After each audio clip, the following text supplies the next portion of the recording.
سوره نیسا یعنی زنها در مدینه نازل شده است و از 176 آیت عبارت است. بسم الله الرحمن الرحیم. به نام الله بخشاینده مهربان. يا أيها الناس اتقوا ربكم الذي خلقكم من نفس واحدة وخلق منها زوجها وبث منهما رجالا كثيرا ونساء واتقوا الله الذي تساءلون به والأرحام إن الله كان عليكم رقيبا.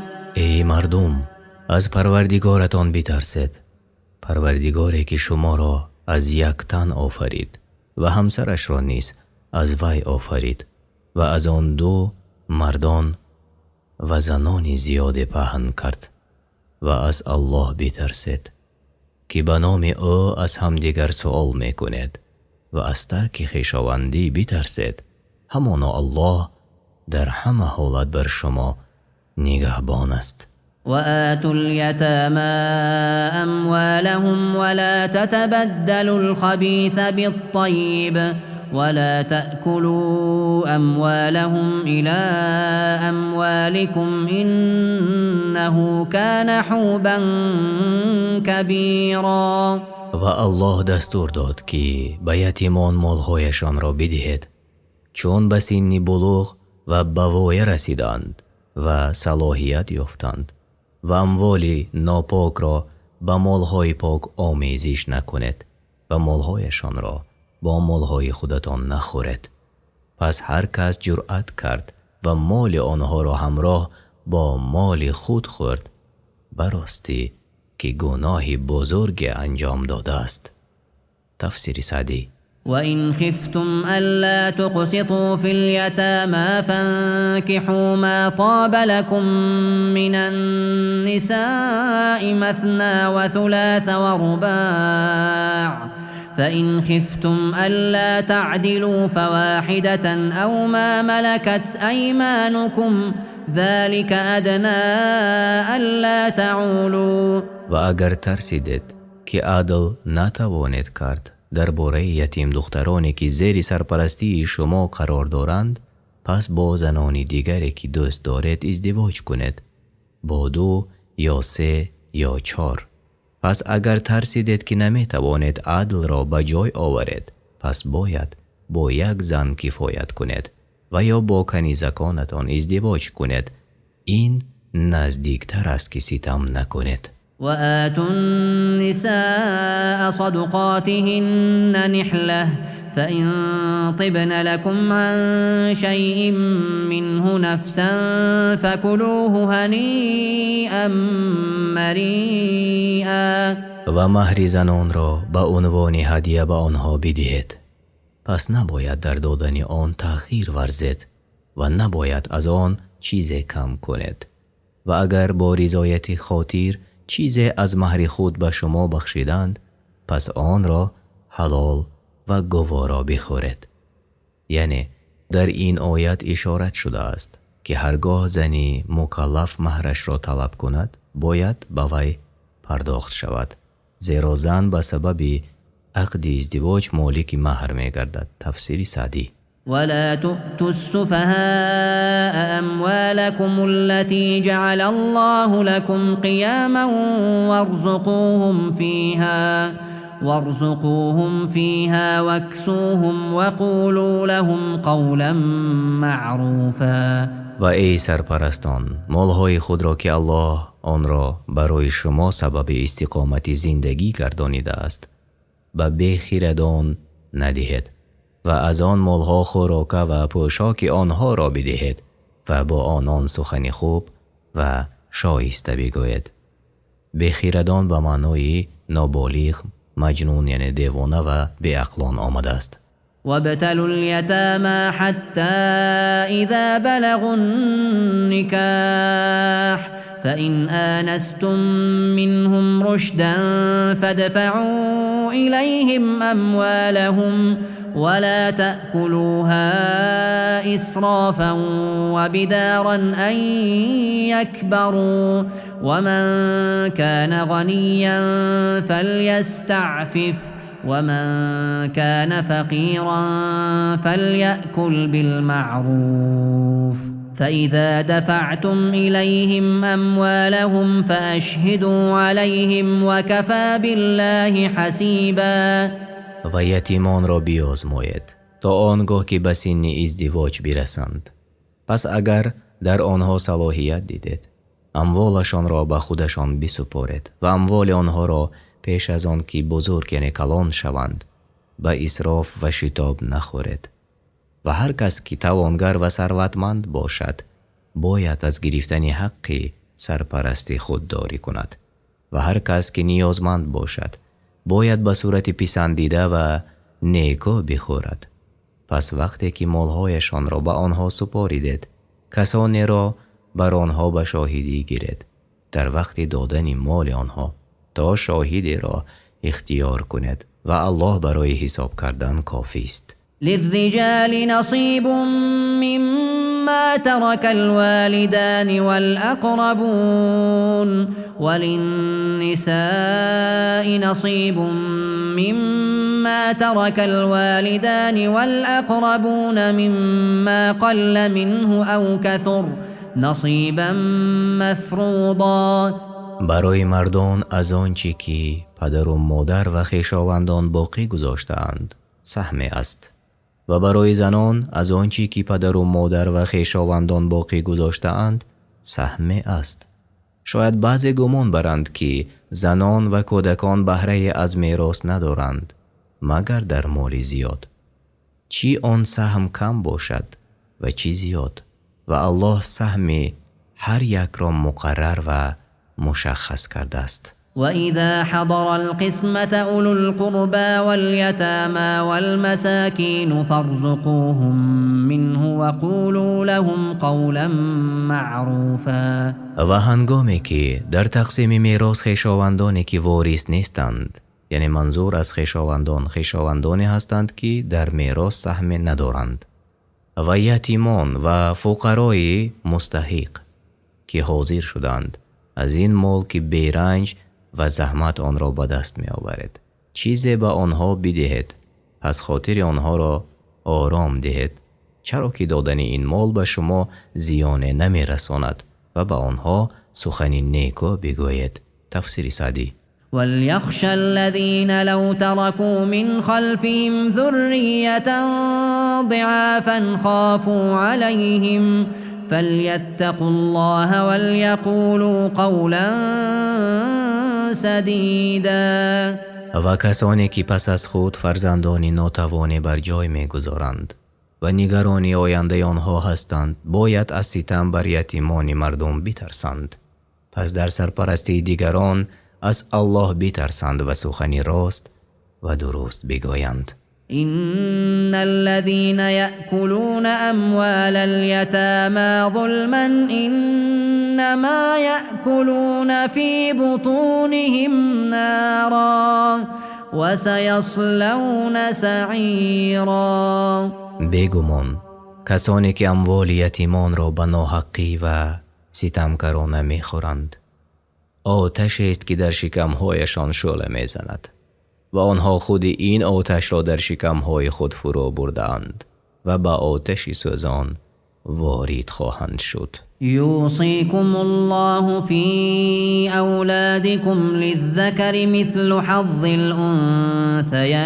الأنثيين فإن كن نساء فوق 2 فلهن ثلثا ما ترك وإن كانت واحدة فلها النصف ولأبويه لكل واحد منهما السدس مما ترك إن كان له ولد فإن لم يكن له ولد وورثه أبواه فلأمه الثلث فإن كان له إخوة فلأمه السدس من بعد وصية يوصي بها أو دين. آباؤكم وأبناؤكم لا تدرون أيهم أقرب لكم نفعا فريضة من الله إن الله كان عليما حكيما.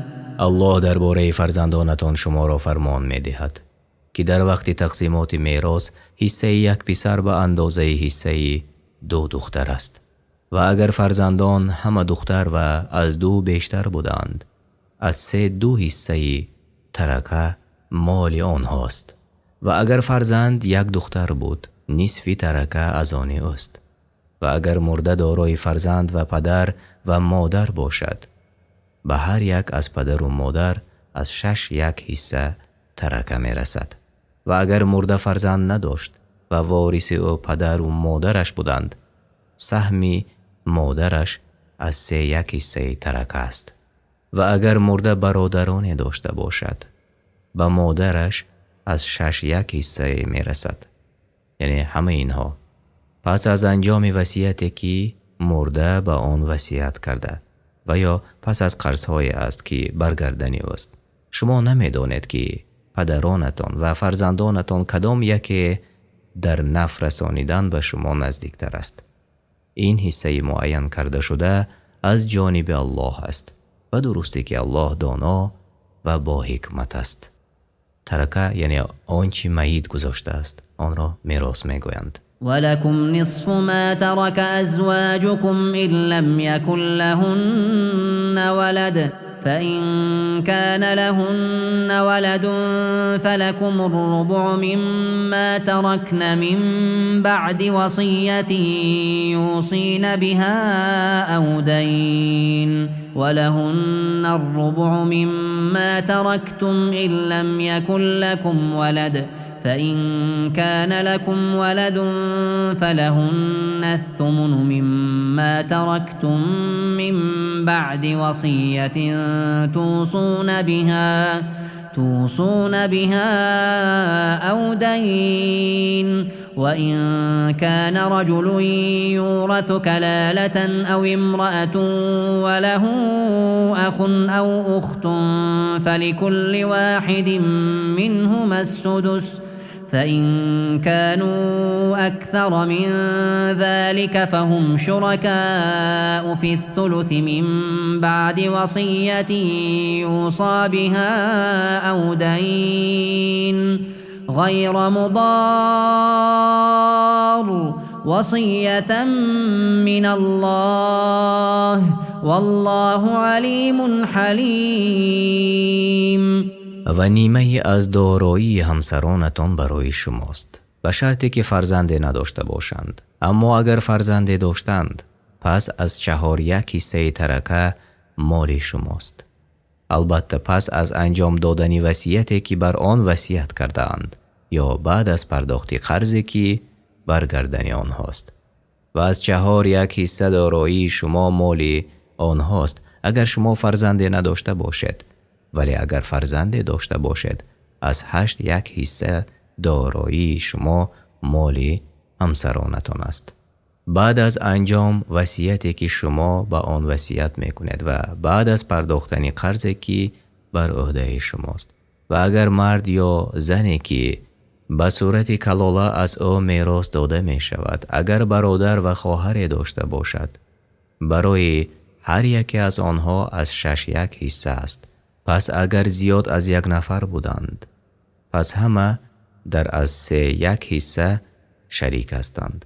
بعد از انجام وصیتی که به آن وصیت شده و پس از ادای قرضی که باید پرداخت شود به شرطی که همان وصیت یا قرض برای میراث‌خوار زیان نداشته باشد. این حکم از جانب الله است و الله دانا و پوربردار است.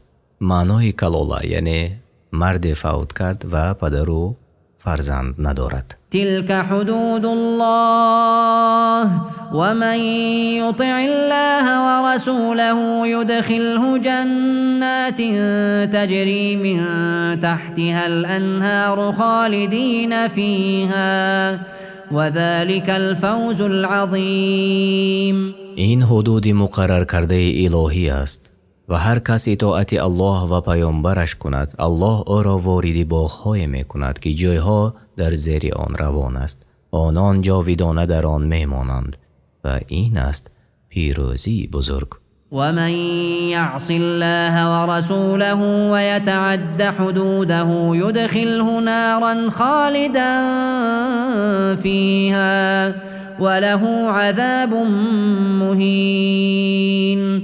و هر کس از الله و پیامبرش نافرمانی و از حدود الهی تجاوز نماید الله او را وارد آتش می کند که همیشه در آن باقی می ماند و برای اوست عذاب خار کننده. واللاتی یأتین الفاحشة من نسائكم فاستشهدوا عليهن 4 منكم فإن شهدوا فأمسكوهن في البيوت حتى يتوفاهن الموت أو يجعل الله لهن سبيلا. و کسانی از زنانتان که مرتکب زنا می شوند 4 نفر از خودتان یعنی از مسلمانان برای آنها گواه بگیرید. پس اگر گواهی دادند آنها را در خانه ها نگاه دارید تا اینکه مرگ آنها را دریابد و یا الله برای آنها راه قرار دهد. یعنی این آیت با آیت سوره نور منسوخ گردید. تفسیر ابن کثیر و تفسیر بغوی. واللذان يأتيانها منكم فآذوهما فإن تابا وأصلحا فأعرضوا عنهما إن الله كان توابا رحيما. همچنین مردان و زنان شما که مرتکب زنا می شوند آنها را سرزنش و عیب جویی کنید و با عملی زدنی که از این عمل زشت بازشان دارد بیازارید. بنابراین هرگاه مردان مرتکب زنا شوند مورد اذیت و آزار قرار می گیرند و زنان زندانی و اذیت می شوند. پس زندانی کردن تا زمان فرا رسیدن مرگ است و آزار رسانیدن تا وقتی است که فرد توبه کند و به اصلاح خود بپردازد. بنابراین فرمود و اگر توبه کردند و به اصلاح پرداختند آنها را رها کنید. همانا الله توبه پذیر و مهربان است. این آیت در اول اسلام نازل شده بود. پس به آیت سوره نور منسوخ گردید. تفسیر سعدی و ابن کثیر. إنما التوبة على الله للذين يعملون السوء بجهالة ثم يتوبون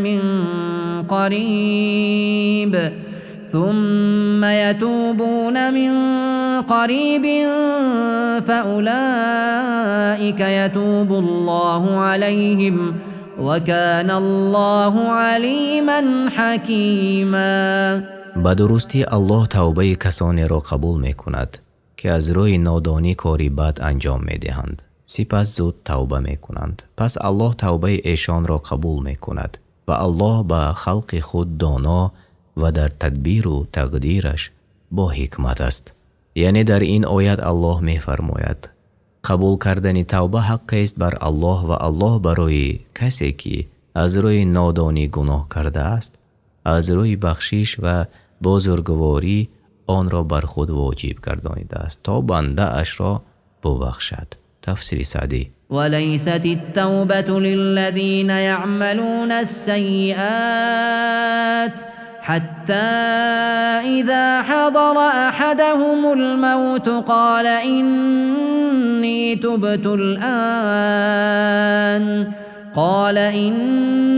تبت الآن ولا الذين يموتون وهم كفار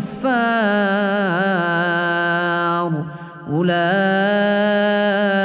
أولئك أعتدنا لهم عذابا ألیما. توبه کسانی قبول کرده نمی شود که کارهای بد انجام می دهند تا اینکه مرگ یکی از آنها نزدیک شود. می گوید اکنون توبه کردم. و قبول کرده نمی شود توبه کسانی که می میرند در حالی که آنها کافر هستند. آنها کسانی هستند که برایشان عذاب دردناک آماده کرده ایم.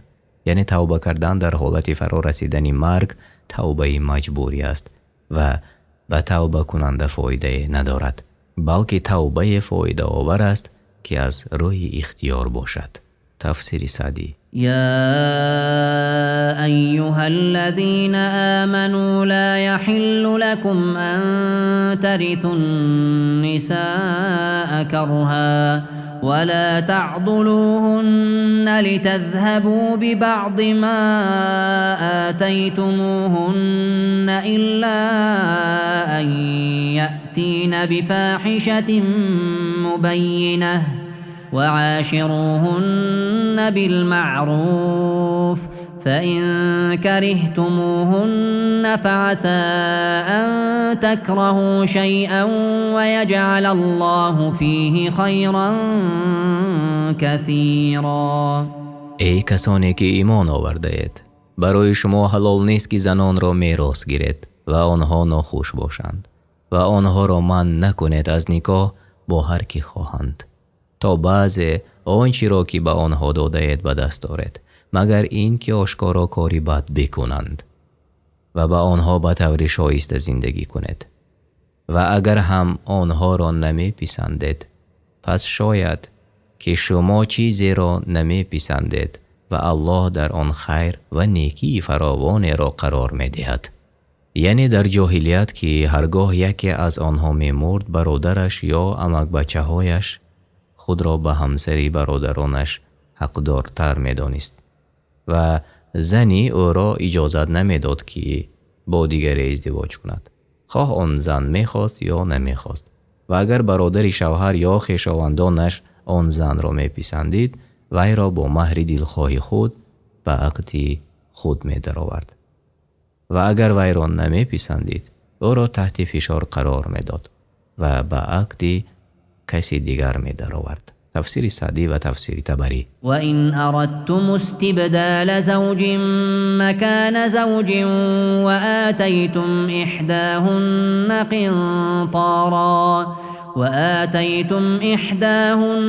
قنطارا فلا تأخذوا منه شيئا أتأخذونه بهتانا وإثما مبينا.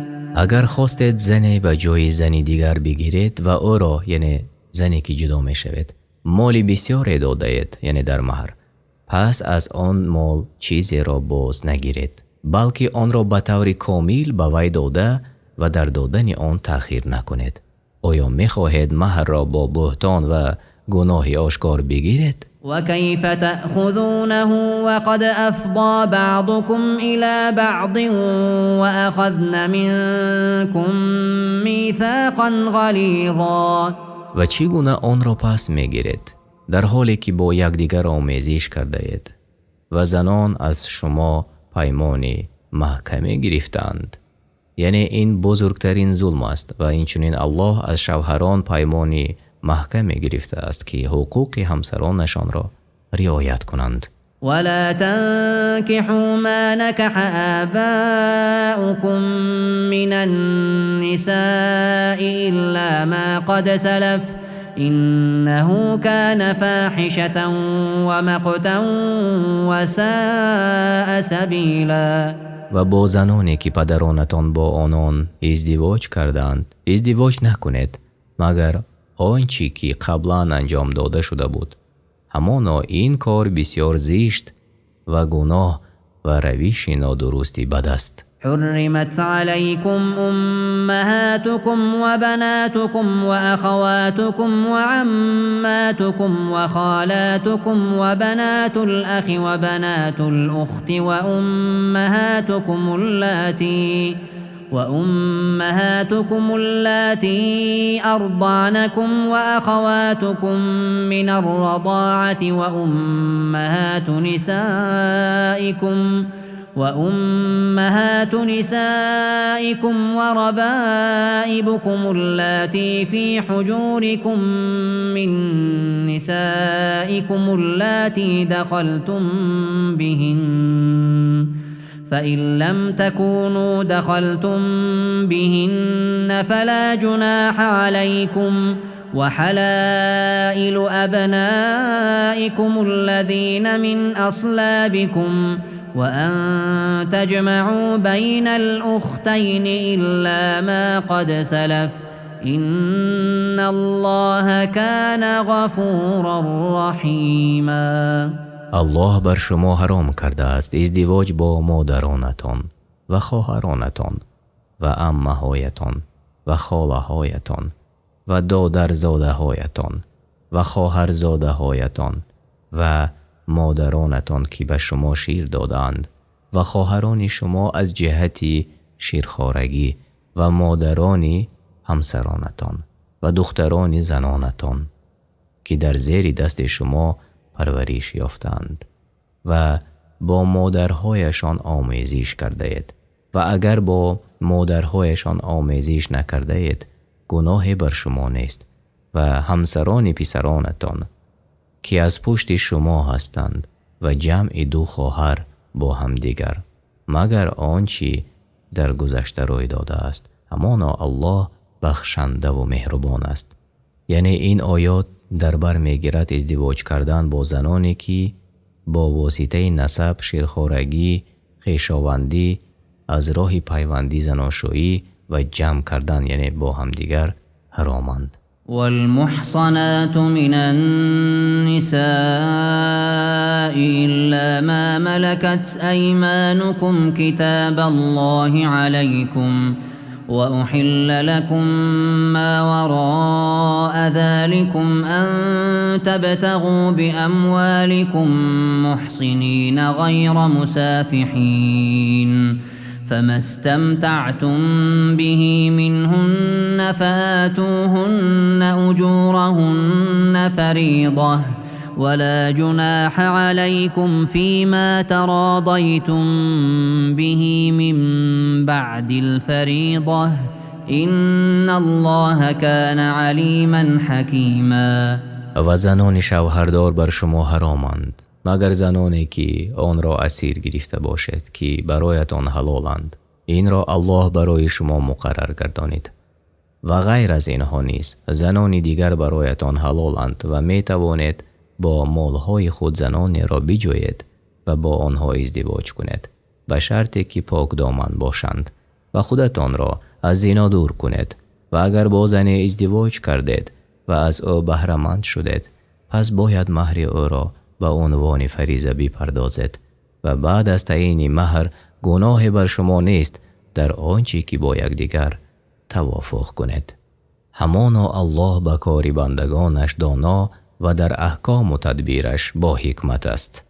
یعنی این آیت در مورد نکاح متعه است که در ابتدای اسلام حلال بود، سپس پیامبر صلی الله علیه و سلم آن را حرام گردانید. تفسیر سعدی.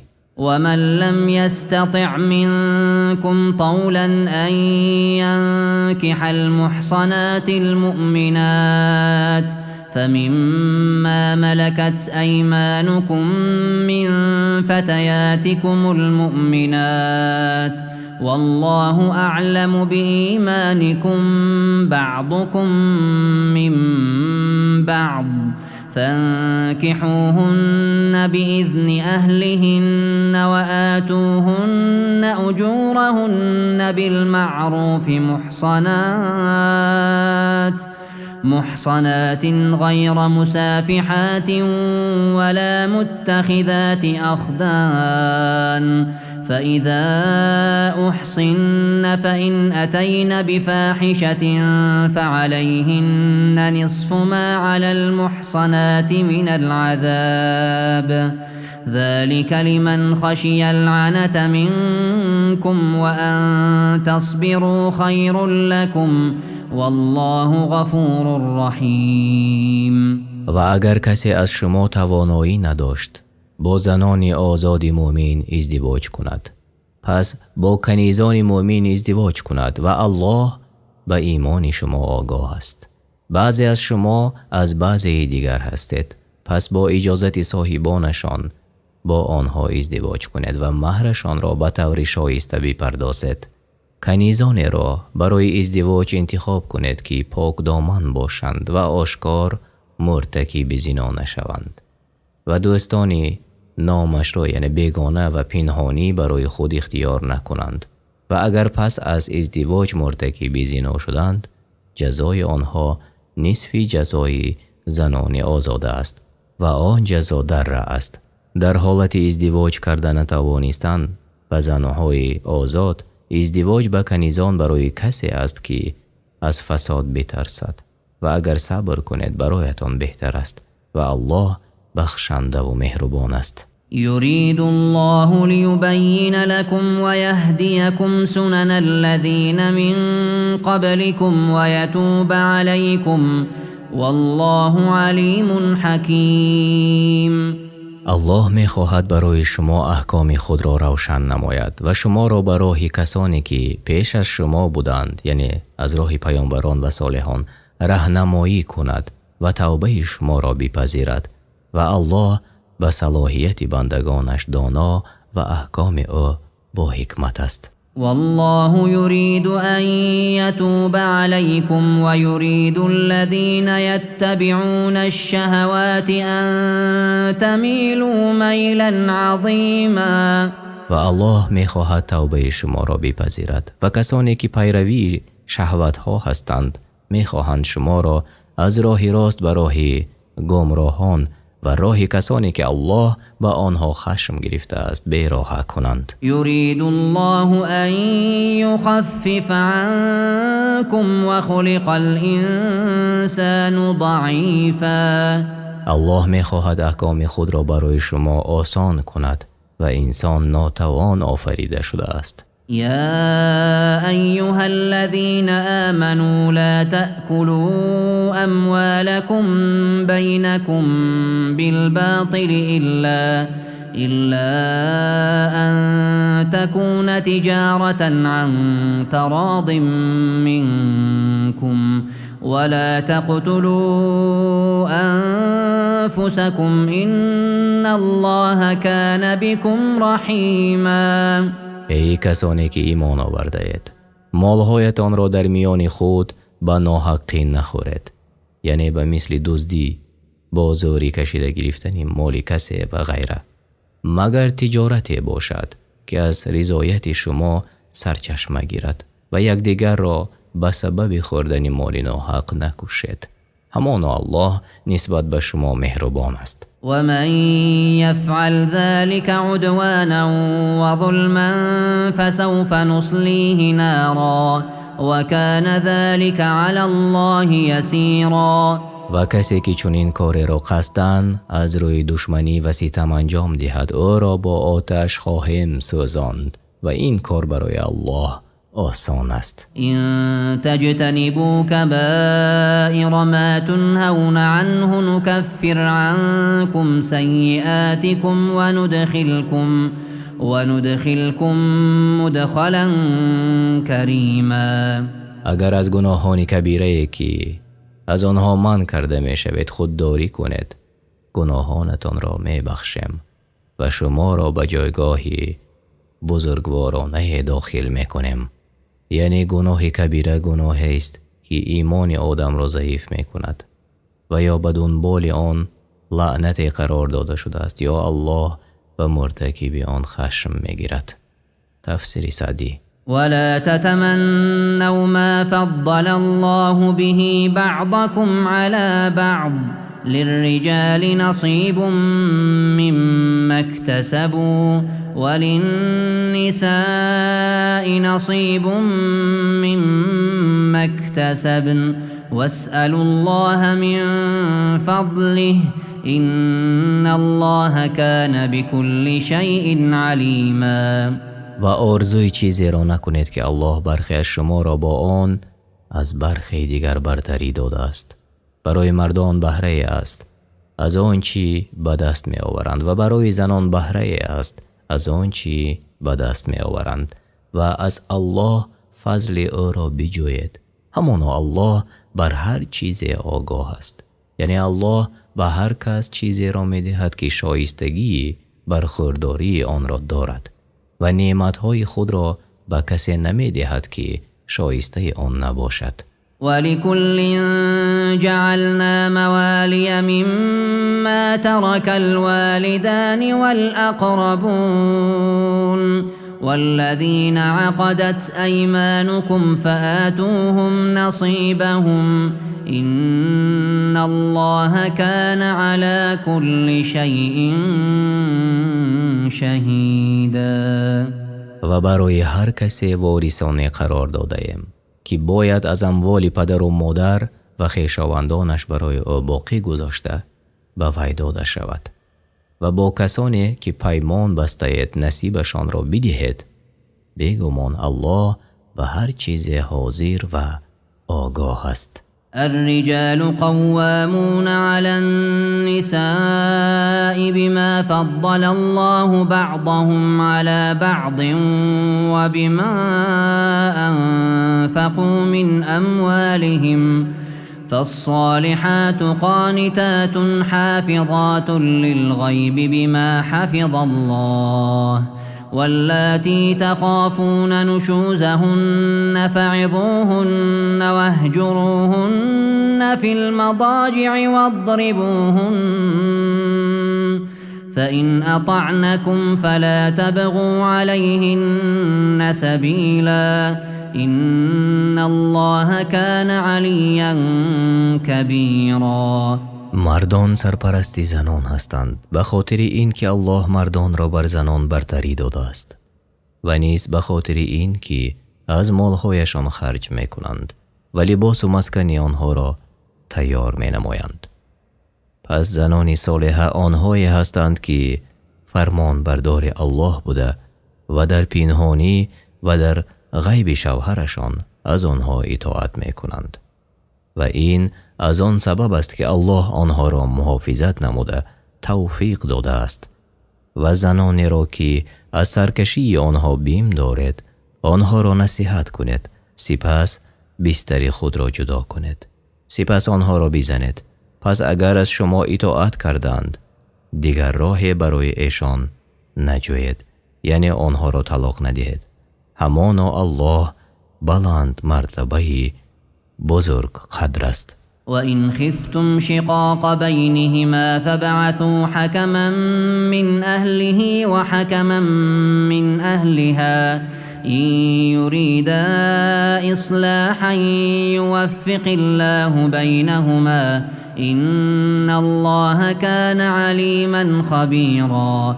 و اگر از اختلاف و جدایی آنها بیم داشتید پس داوری یعنی مسلمان عادل و عاقل باشد از خانواده شوهر و داوری از خانواده زن بفرستید. اگر این دو داور خواهان اصلاح باشند الله بین آنها توافق حاصل می کند. همانا الله دانا و آگاه است. واعبدوا الله ولا تشركوا به شيئا وبالوالدين إحسانا وبذي القربى واليتامى والمساكين والجار ذي القربى والجار الجنب والصاحب بالجنب وابن السبيل وما ملكت أيمانكم إن الله لا يحب من كان مختالا فخورا. و الله را عبادت کنید و در آفرینش و عبادتش چیزی را به او تعالی شریک قرار ندهید، زیرا پروردگار نه شرک خرد و نه شرک بزرگ را نمیپذیرد و نباید ملائکه و پیامبر و کسی دیگر از آفریدگان را که نمیتوانند برای خود فایده یا زیان بیاورند با او شریک قرار داد و با پدر و مادر با سخن، رفتار و کردار و عزت و احترام و با مال نیکی نماید. و حقوقشان را ادا نماید و با خویشاوندان و یتیمان و بیچارگان و همسایه خویش و همسایه بیگانه و همنشین نزدیک و مسافر و کنیزان و غلامان نیز نیکی کند. همانا الله کسی را که خودپسند و خودستا باشد دوست ندارد. الذين يبخلون ويأمرون الناس بالبخل ويكتمون ما آتاهم الله من فضله وأعتدنا للكافرین عذابا مهینا. ای کسانی که حقوقی بر آنها داده شده را ادا نمی کنند و مردم را با گفتار و کردارشان به بخل فرمان می دهند و پنهان می کنند آن چیزی را که الله از فضل خویش به آنها داده است. الله در حق آنها فرمود ما از برای کافران عذابی خار کننده آماده ساختیم. والذين ينفقون أموالهم رئاء الناس ولا يؤمنون بالله ولا باليوم الآخر ومن يكن الشيطان له قرينا فساء قرينا. و کسانی که مالهایشان را برای آن خیر کنند که مردم آنها را ببینند و ستایش کنند و آنها را تعظیم نمایند و خیر و بخشش آنها از اخلاص و ایمانی به الله و امید به پاداش او سرچشمه نگرفته است، پس این راه شیطان و کاری است که گروه خود را به سوی آن دعوت می کند تا از اهل جهنم شوند و هر کس که شیطان همراه او باشد بسیار همراه و همدمی بدی است، زیرا می خواهد وی را هلاک کند. وماذا عليهم لو آمنوا بالله واليوم الآخر وأنفقوا مما رزقهم الله وكان الله بهم عليما. چی چیز آنها را دوچاری سختی و دشواری می گرداند اگر به الله و روز قیامت ایمان آورند و از مالهایی که الله به آنها بخشیده است ببخشایند، پس هم ایمان و اخلاص داشته باشند و الله به تمام حالتهای آنها آگاه است. إن الله لا يظلم مثقال ذرة وإن تك حسنة يضاعفها ويؤت من لدنه أجرا عظيما. به تأکید الله به مقدار ذره ستم نمی کند و اگر نیکی باشد آن را چند برابر زیاد می نماید و از طرف خود پاداش بزرگ می دهد. فكيف إذا جئنا من كل أمة بشهيد وجئنا بك على هؤلاء شهيدا. پس چگونه خواهد بود آنگاه که از هر امت گواه بیاوریم و تو را یعنی ای محمد صلی الله علیه و سلم به عنوان گواه بر قومهای گذشته بیاوریم. يومئذ يود الذين كفروا وعصوا الرسول لو تسوى بهم الأرض ولا يكتمون الله حديثا. در آن روز آنان که به الله و پیامبرش کفر ورزیده و از پیامبرش نافرمانی کردند دوست دارند و آرزو میکنند که کاش زمین آنها را فرو می برد و تبدیل به خاک می گشتند و نابود می شدند و هیچ سخنی را از الله پنهان نمی دارند، بلکه به همه کارهایی که کرده اند نزد الله اعتراف می کنند و زبان و دست و پایهایشان از کارهایی که کرده اند گواهی می دهند. يا أيها الذين آمنوا لا تقربوا الصلاة وأنتم سكارى حتى تعلموا ما تقولون ولا جنبا إلا عابري سبيل حتى تغتسلوا وإن كنتم مرضى أو على سفر أو جاء أحد منكم من الغائط أو لامستم النساء فلم تجدوا ماء فتيمموا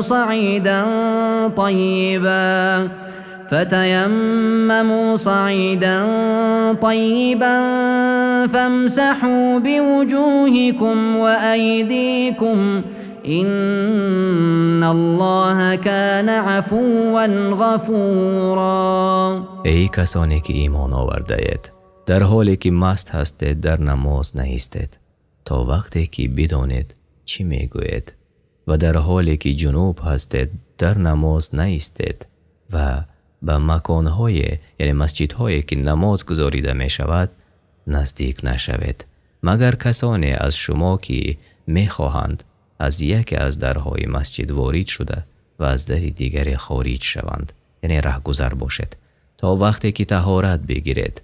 و اگر بیمار باشید یا در مسافرت بودید یا یکی از شما از قضای حاجت آمد یا با زنان آمیزش کردید و آب نیافتید، تیمم کنید، پس روی و دستهایتان را محض کنید. یعنی الله تیمم را برای بیمار به طوری مطلق خواه آب وجود داشته باشد یا نه جایز قرار داد. علت جایز بودن تیمم برای دردمند بیماری است که از استفاده آب بیماریش بیشتر می شود.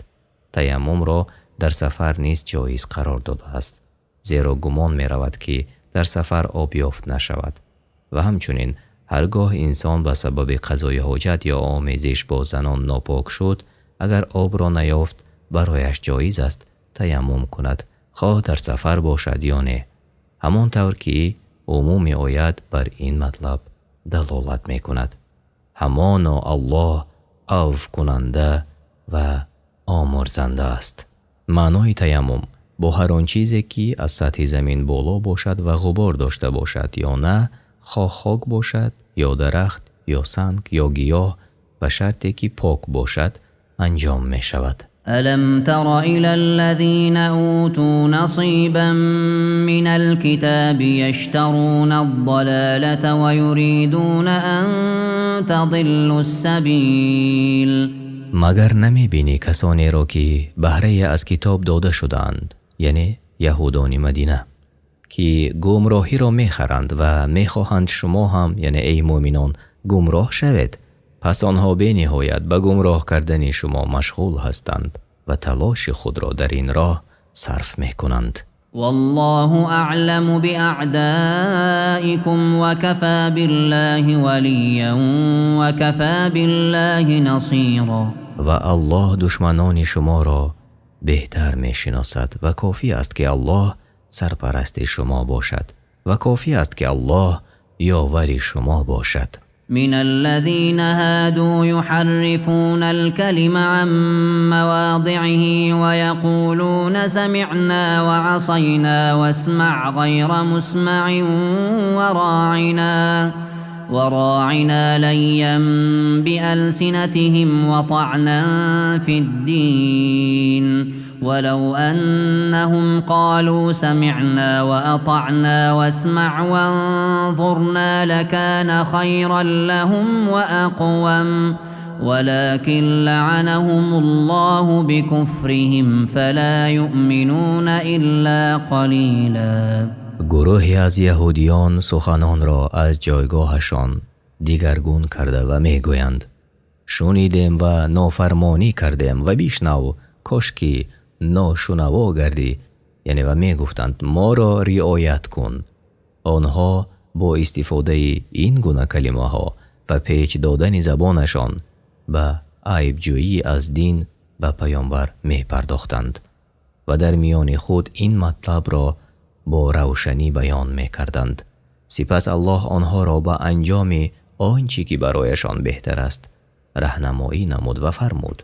و اگر آنها می گفتند شنیدیم و فرمان بردیم و بیشنو و به سوی ما بینگر، برایشان بهتر و درستر بود. ولی از آنجا که سریشته‌شان ناپاک بود، از این شیوه روی گردانیدند. اما الله به سبب کفرشان آنان را لعنت کرد، پس به جز عده کمی ایمان نمی آرند. يا أيها الذين أوتوا الكتاب آمنوا بما نزلنا مصدقا لما معكم من قبل أن نطمس وجوها فنردها على أدبارها أو نلعنهم كما لعنا أصحاب السبت وكان امر الله مفعولا. ای اهل کتاب ایمان آورید به آنچه ما نازل کرده ایم از قرآن که تصدیق کننده چیزهایی است که شما با خود دارید. پس همان طوری که آنها حق را ترک گفته و باطل را رواج دادند، به سزای از نوع کارشان جزا داده شدند و چهره هایشان محو کردید، همان طوری که آنها حق را محو کردند و برگردانیدن چهره هایشان به صورت بود که چهره آنان در پشت قرار گرفت و این زشت ترین صورت است.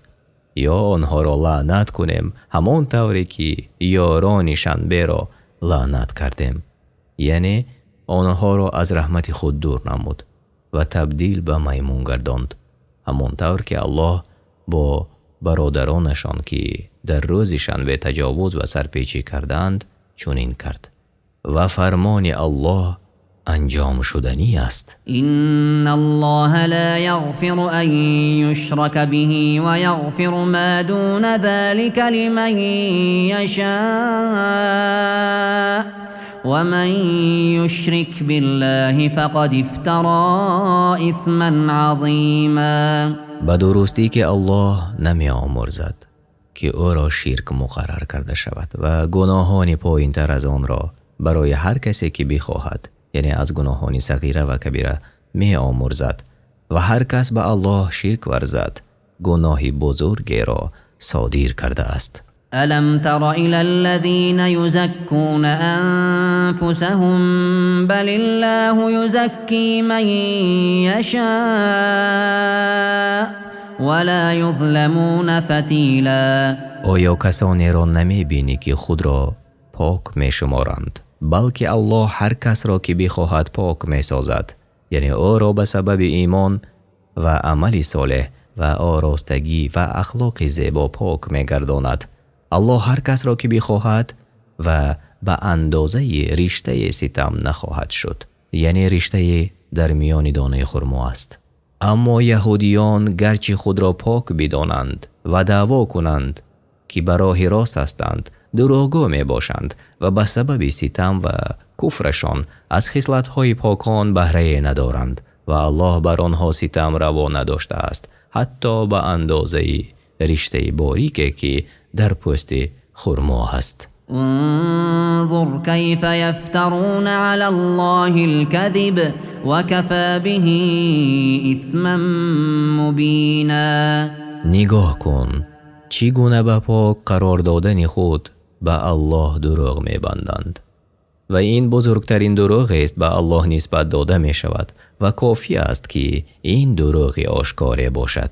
الم تر الى الذين اوتوا نصيبا من الكتاب يؤمنون بالجبت والطاغوت ويقولون للذين كفروا هؤلاء اهدى من الذين آمنوا سبيلا. آیا کسانی را نمی بینی که بهره از کتاب داده شدند؟ اخلاق زشت و پلیدشان آنان را وادار کرد تا از ایمان به الله و پیامبرش روی بگردانند و به جبت یعنی بوتان و طاغوت ایمان بیاورند و به کافران میگویند اینها از کسانی که ایمان آوردند راه یابترانند.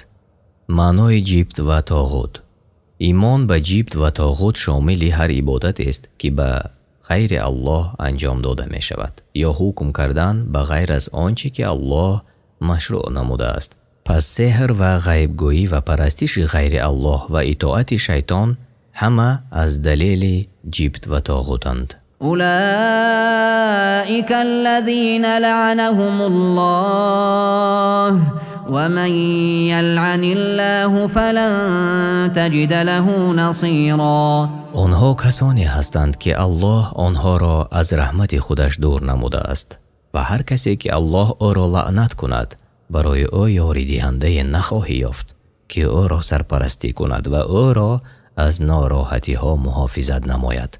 أم لهم نصيب من الملك فإذا لا يؤتون الناس نقيرا. آیا آنان حصه از ملک دارند؟ اگر داشته باشند هم مردم را به اندازه نقطه‌ای که در پشت خرما هست نخواهند داد. أم يحسدون الناس على ما آتاهم الله من فضله فقد آتينا آل إبراهيم الكتاب والحكمة وآتيناهم ملكا عظيما. آیا فهمش سخنانشان این است که آنها شریک الله هستند و هر کس را که بخواهند به او بزرگی میدهند و فضل و عطا را به او میبخشند؟ یا حسد ورزیدند به پیامبر و مؤمنان بر آنچه که الله از فضل خود به آنان داده است و آن نعمت‌های از قبیل پیامبری و کتاب است که الله بر ابراهیم و فرزندانش ارزانی داشت و ملک و پادشاهی است که به بعضی از پیامبرانش مانند داوود و سلیمان علیهم السلام بخشید. پس آنها چگونه نعمتی را که الله از پیامبری و پیروزی به محمد صلی الله علیه و سلم داده است انکار میکنند؟ فمنهم من آمن به ومنهم من صد عنه وكفى بجهنم سعیرا. گروهی از آنان به محمد صلی الله علیه و سلم ایمان آورده و خوشبختی دنیا و آخرت را به دست آوردند و دسته از آنها از روی کینه و حسد مردم را از آن باز داشتند و جهنمی سوزان برای شما ای تکذیب کنندگان بسنده است. یعنی کسانی اند که به الله کفر ورزیدند و پیامبران را انکار کردند.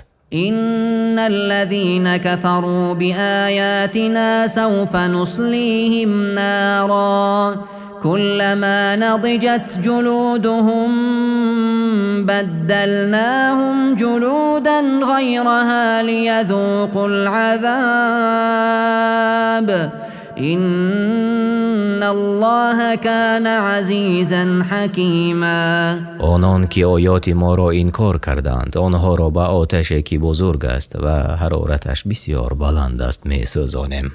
هرگاه که پوستهایشان بسوزد به جای آن پوستهای دیگر قرار می دهیم تا سخت‌ترین عذاب را بچشند و چون کفر را به صورت همیشگی تکرار کردن چون صفت و عادت آنها گردیده است عذاب هم بر آنها تکرار می شود تا سزای برابر با اعمال خود را ببینند.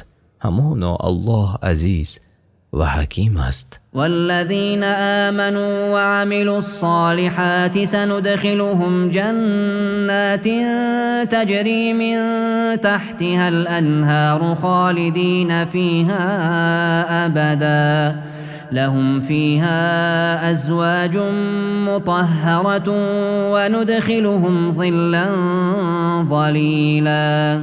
و کسانی که به الله ایمان آوردند و کارهای شایسته از واجبات و مستحبات را انجام دادند آنان را وارد باغ‌های می‌کنیم که از زیر درختانشان جایها روان هستند و جاودانه در آن میمانند و برای آنها در آنجا زنهای پاکیزه هست که از اخلاق زشت و از هر عیب و آلودگی که زنان دنیا دارند پاک هستند و آنها را به سایه بر دوام وارد میکنیم که هیچگاه نابود شونده نیست. إن الله يأمركم أن تؤدوا الأمانات إلى أهلها وإذا حكمتم بين الناس أن تحكموا بالعدل إن الله نعم ما يعظكم به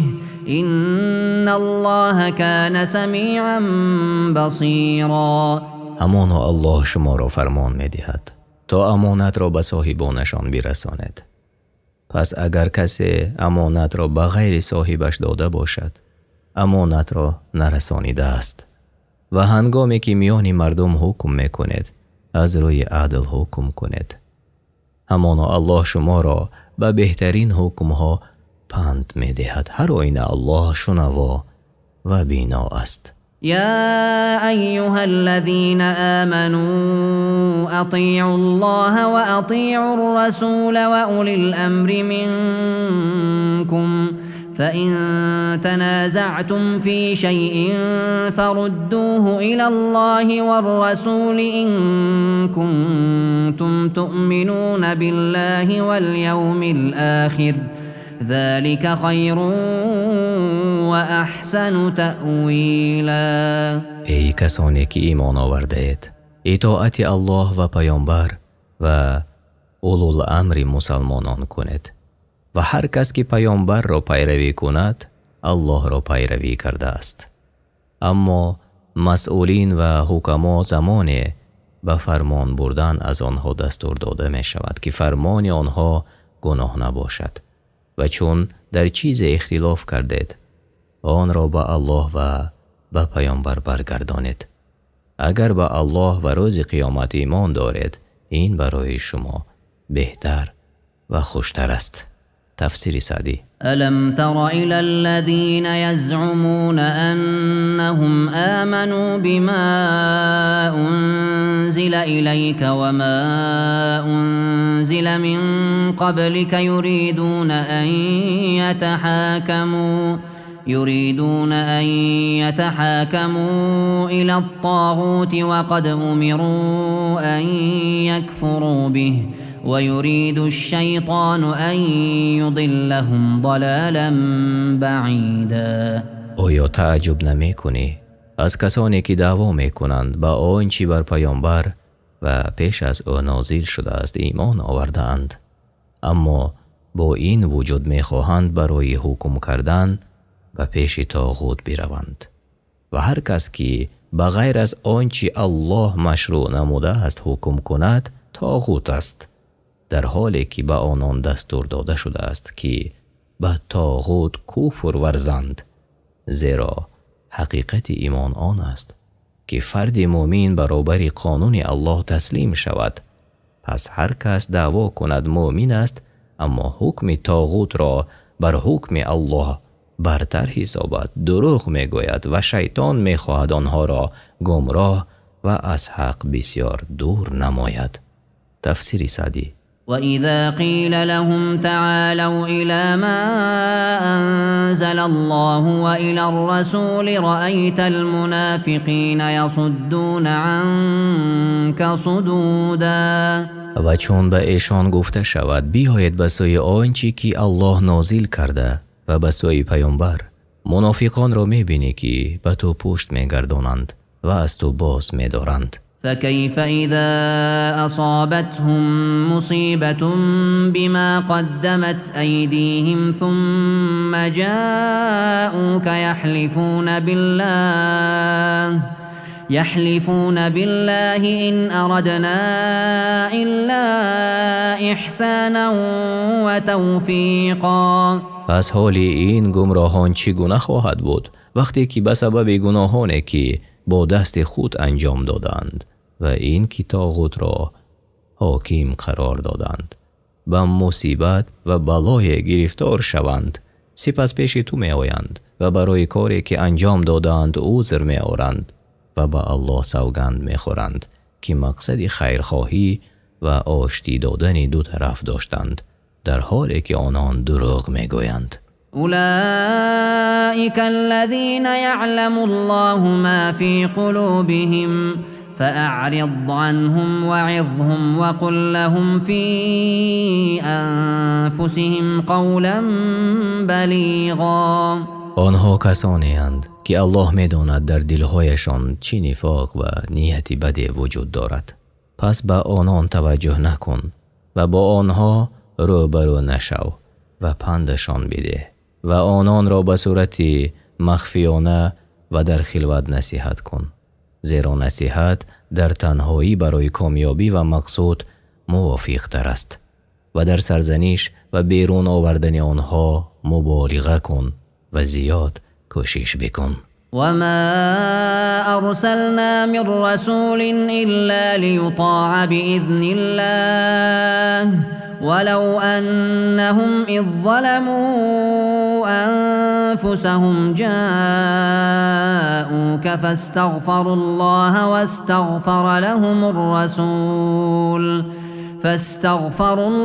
واستغفر لهم الرسول لوجدوا الله توابا رحیما. و ما هیچ پیامبری را نفرستادیم مگر که به حکم الله او را فرمان برداری کند و اگر آنها هنگامی که به خود ستم می کردند پیش تو می آمدند و به گناهانشان اعتراف می کردند و پشیمان می شدند، پس برای گناهان خود طلب آمرزش می کردند و پیامبر برای آنها آمرزش می خواست، الله را توبه پذیر و مهربان می یافتند. فلا وربك لا يؤمنون حتى يحكموك فيما شجر بينهم ثم لا يجدوا في أنفسهم حرجا مما قضيت ويسلموا تسلیما. سپس الله به ذات بزرگوارش سوگند یاد نمود که نیست امر چنان که آنها گمان میبرند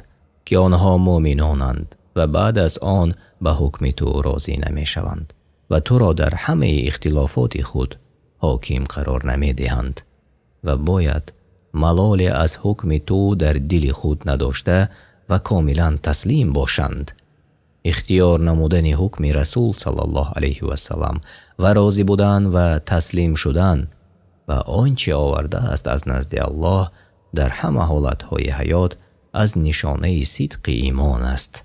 تفسیر ابن کثیر. ولو أنا كتبنا عليهم أن اقتلوا أنفسكم أو اخرجوا من دياركم ما فعلوه إلا قليل منهم ولو أنهم فعلوا ما يوعظون به لكان خيرا لهم وأشد تثبيتا.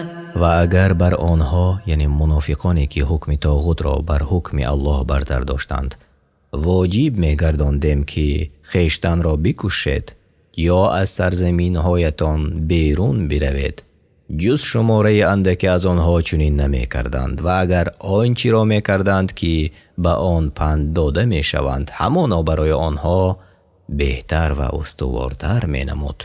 وَإِذًا لَآتَيْنَاهُمْ مِنْ لَدُنَّا أَجْرًا عَظِيمًا. و آنگاه در دنیا و آخرت به آنان از پیش خود پاداشی بزرگی می دادیم. وَلَهَدَيْنَاهُمْ صِرَاطًا مُسْتَقِيمًا. و آنها را به راه راست هدایت می نمودیم. ومن يطع الله والرسول فأولئك مع الذين أنعم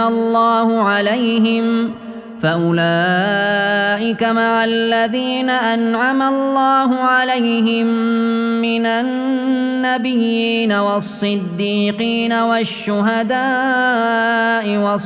والصالحين وحسن اولئک رفیقا. و هر کس فرموده های الله را به جا آورد و بر نموده پیامبر الله محمد صلی الله علیه و سلم عمل نمود، پس آنها هم نشین کسانی خواهند بود که الله به آنها نعمت داده است از پیامبران و صدیقان و شهیدان و صالحان مؤمنان که الله ظاهر و باطنشان را اصلاح نموده است و اینها چه خوب دوستانی هستند که با آنها در باغ‌های بهشت جمع شده حیات به سر میبرند.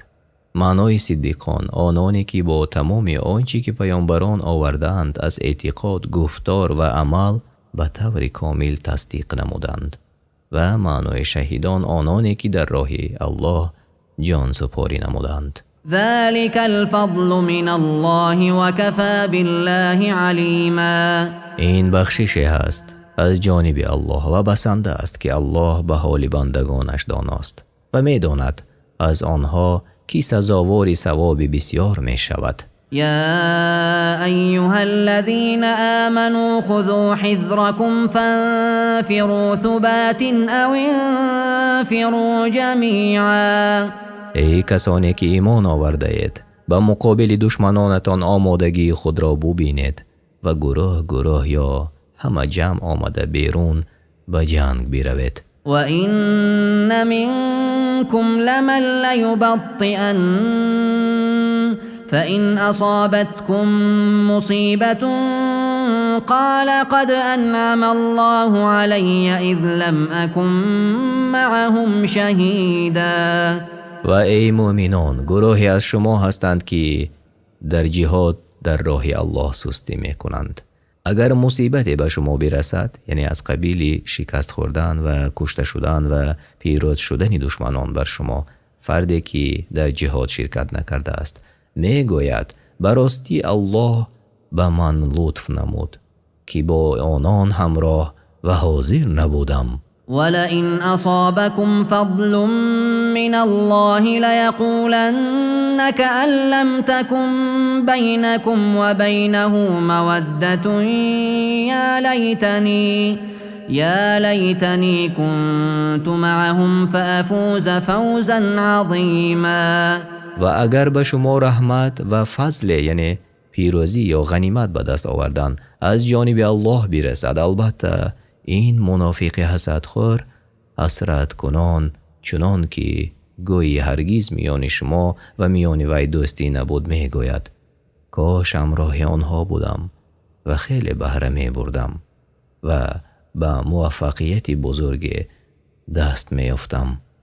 یعنی آرزو می کند که ای کاش در جنگ شرکت می کرد و از غنیمت های که به دست آمده بهره به او نیز می رسید. تفسیر سعدی. فليقاتل في سبيل الله الذين يشرون الحياة الدنيا بالآخرة ومن يقاتل في سبيل الله فيقتل أو يغلب فسوف نؤتيه أجرا عظيما. پس کسانی که زندگی دنیا را به آخرت می فروشند باید در راه الله بجنگند و هر کی در راه الله جنگ کند و کشته شود یا غالب باید پاداش بزرگ به او خواهیم داد.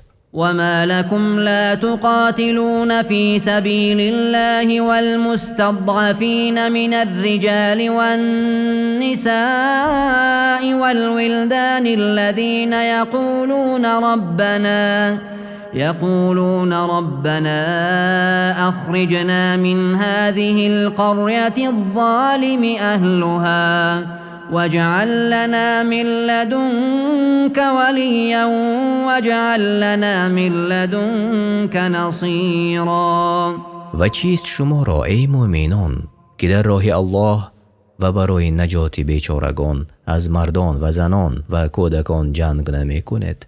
آنان که در ظلم و ستم دشمنان دچار شدند و آنها را دیگر چاره نیست بجز از پروردگارشان دعا کرده می گویند ای پروردگار ما را از این شهر یعنی مکه و سرزمینی که ساکنان آن ستمگرانند بیرون آور و از جانب خودت برای ما سرپرست و یاری دهنده قرار بده. الذين آمنوا يقاتلون في سبيل الله والذين كفروا يقاتلون في سبيل الطاغوت فقاتلوا أولياء الشيطان إن كيد الشيطان كان ضعيفا. کسانی که ایمان آوردند در راه الله می جنگند و کسانی که کفر ورزیده در راه ظلم و فساد می جنگند. پس ای مؤمنان با اهل کفر و شرک که یاران شیطانند بجنگید، همانا مکر شیطان همیشه ضعیف است. ألم تر إلى الذين قيل لهم كفوا أيديكم وأقيموا الصلاة وآتوا الزكاة فلما كتب عليهم القتال إذا فريق منهم يخشون الناس كخشية الله أو أشد خشية وقالوا ربنا لم كتبت علينا القتال لولا أخرتنا إلى أجل قريب قل متاع الدنيا قليل والآخرة خير لمن اتقى ولا تظلمون فتیلا. آیا نمی بینی کسانی را که پیش از امر به جهاد با آنها گفته شد از جنگ دشمنانتان یعنی مشرکان دست بردارید و نماز فرض شده را برپا دارید و از مالهایتان زکات بدهید. پس هنگامی که جنگ بر آنان واجب شد در این هنگام گروهی از آنها از مردم می ترسیدند همان گونه که از الله ترس داشتند یا بیشتر از آن می ترسیدند و گفتند پروردگارا چرا جنگ را بر ما واجب کردی؟ چی می شد اگر بر ما مهلت بیشتری می دادی؟ بگو متاع دنیا ناچیز است و آخرت برای کسی که پرهیزگار باشد بهتر است و پروردگاری تو خردترین ستمی بر شما روا نمی دارد اگر چند مقدار رشته باریکی که بر پوست خرما است. أينما تكونوا يدرككم الموت ولو كنتم في بروج مشيدة وإن تصبهم حسنة يقولوا هذه من عند الله وإن تصبهم سيئة يقولوا هذه من عندك قل كل من عند الله فما لهؤلاء القوم لا يكادون يفقهون حديثا. هر کجا باشد مرگ شما را در هر زمان و مکان در می یابد اگرچه در قصرهای محکم و منزلهای بلنده باشد و زمانی که از نیکی از فراوانی مال و فرزندان و سلامتی برخوردار باشند می گویند این از جانب الله است و اگر مصیبت و مشکلی بر آنها برسد و دچار فقر و بیماری و از دست دادن فرزندان و دوستان گردند می گویند ای محمد صلی الله علیه و سلم این به سبب چیزی است که تو پیش ما آورده ای. بگو هم از جانب الله است. این مردم را چی شده است که هیچ سخنی را نمی فهمند و به فهمیدن آن نزدیک هم نمی شوند. تفسیر بغوی. ما أصابك من حسنة فمن الله وما أصابك من سيئة فمن نفسك وأرسلناك للناس رسولا وكفى بالله شهيدا.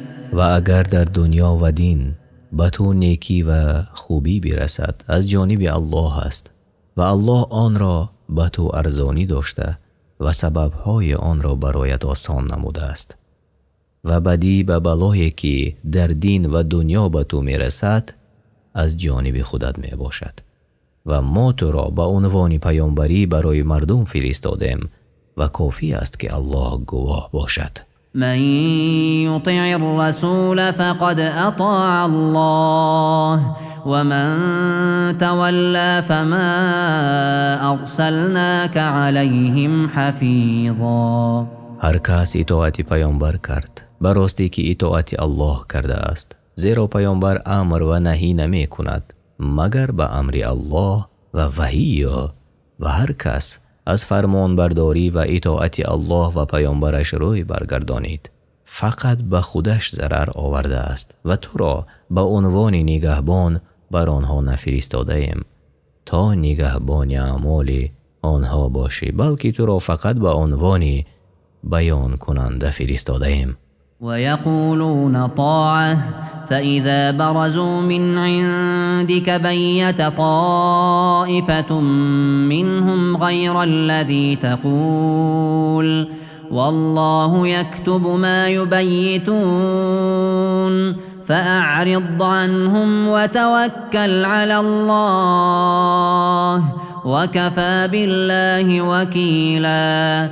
وقتی که پیش تو باشند، یعنی ای پیامبر، اظهار اطاعت میکنند و هنگامی که از پیش تو بیرون روند و تنها باشند در شب و در پنهانی چاره‌هایی را میاندیشیدند که برخلاف سخنان تو بود، یعنی بر مقابل تو چاره بد میاندیشیدند. الله چاره‌هایی را که در شب میاندیشیدند مینویسد و آنها را به طور کامل بر آن جزا خواهد داد. بنابراین از آنها روی بگردان و بر الله توکل کن و کافی است که الله سرپرست و حافظ تو باشد. افلا يتدبرون القرآن ولو كان من عند غير الله لوجدوا فيه اختلافا كثيرا. آیا در معنای آیت‌های قرآن تفکر نمی کنند؟ و اگر از جانب غیر الله بود در آن اختلاف زیاده می یافتند و چون از جانب الله است در آن اصلا اختلاف وجود ندارد. وَإِذَا جَاءَهُمْ أَمْرٌ مِّنَ الْأَمْنِ أَوِ الْخَوْفِ أَذَاعُوا بِهِ وَلَوْ رَدُّوهُ إِلَى الرَّسُولِ وَإِلَى أُولِي الْأَمْرِ مِنْهُمْ لَعَلِمَهُ الَّذِينَ يَسْتَنبِطُونَهُ مِنْهُمْ ولولا فضل الله عليكم ورحمته لاتبعتم الشيطان إلا قليلا. وقتی کار مهم یا منفعت عمومی که امنیت و نیکی مؤمنان را در خود دارد یا ترسی که مصیبت را بر آنها همراه دارد پیش آید استوار باشند و در پهن کردن این خبر شتاب نورزند، بلکه آن را به پیامبر و اولوالامر خود گردانند. همان کسانی در میان آنها وجود داشتند که می توانستند درست یا غلط بودن آن را دریابند و اگر فضل و رحمت الله بر شما نمی بود بجز اندکی همه البته شیطان را پیروی می کردید. فقاتل في سبيل الله لا تكلف إلا نفسك وحرض المؤمنين عسى الله أن يكف بأس الذين كفروا والله أشد بأسا وأشد تنكيلا. پس در راه الله بجنگ تو، یعنی ای محمد، جز برای خودت برای کسی جوابگر نیستی و مؤمنان را برای جنگیدن بر ضد مشرکان حرکت کنان.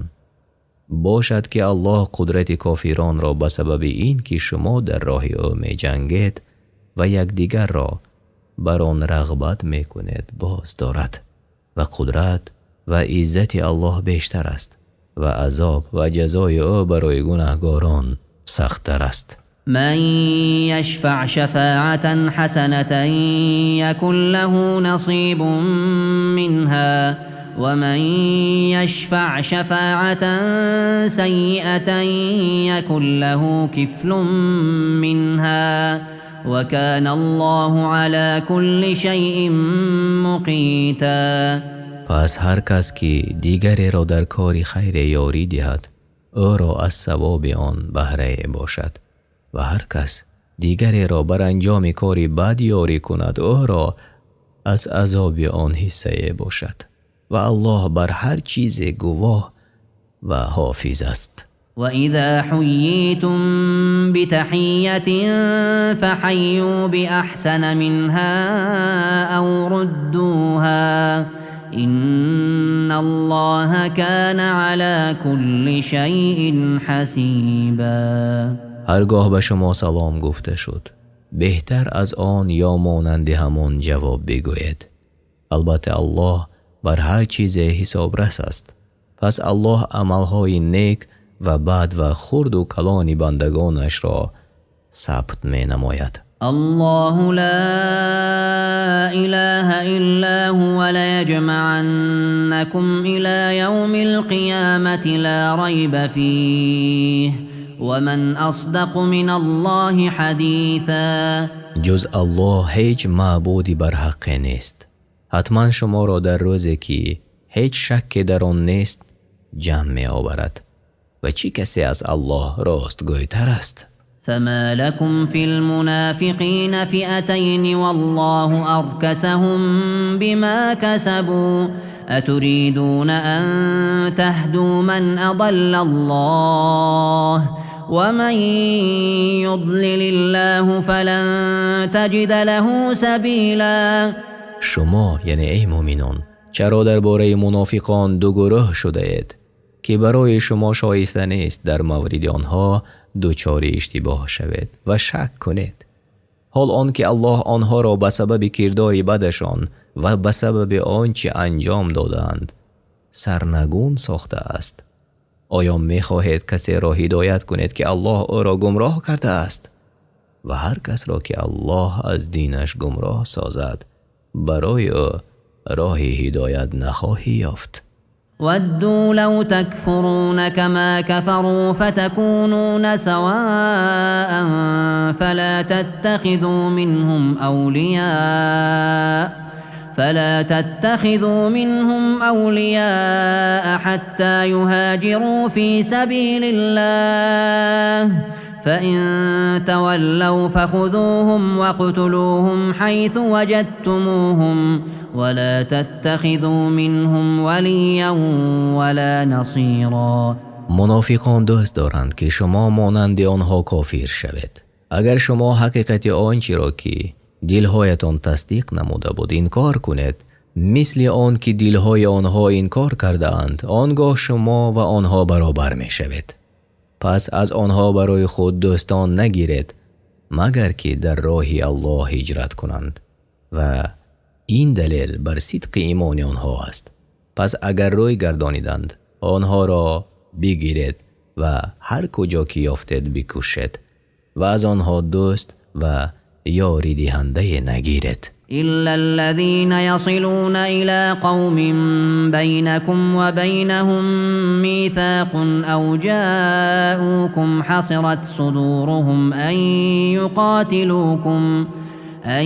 يقاتلوكم أو يقاتلوا قومهم ولو شاء الله لسلطهم عليكم فلقاتلوكم فإن اعتزلوكم فلم يقاتلوكم وألقوا إليكم السلم فما جعل الله لكم عليهم سبيلا.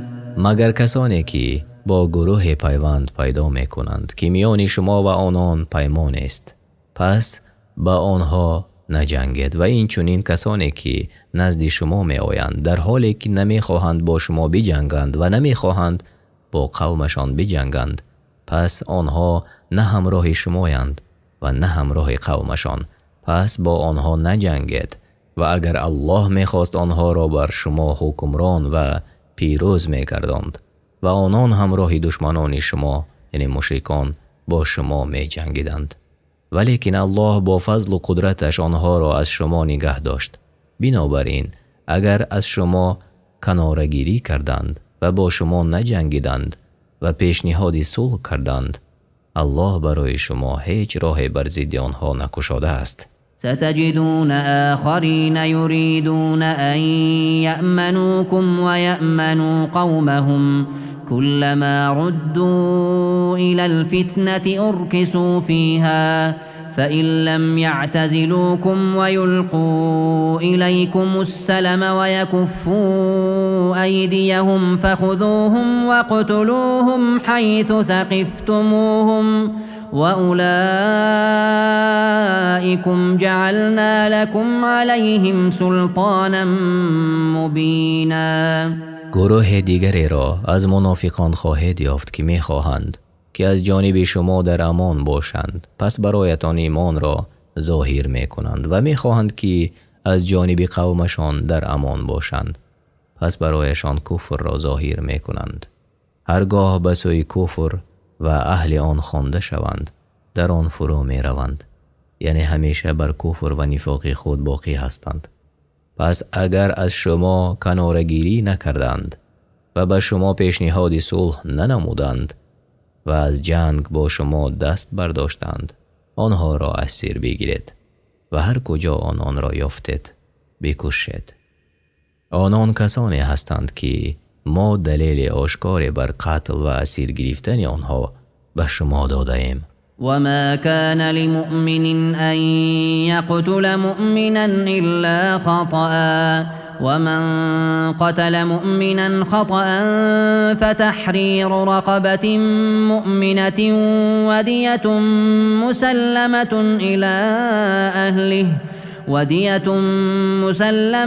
إلى أهله إلا أن يصدقوا، فإن كان من قوم عدو لكم وهو مؤمن فتحرير رقبة مؤمنة، وإن كان من قوم بينكم وبينهم ميثاق فدية مسلمة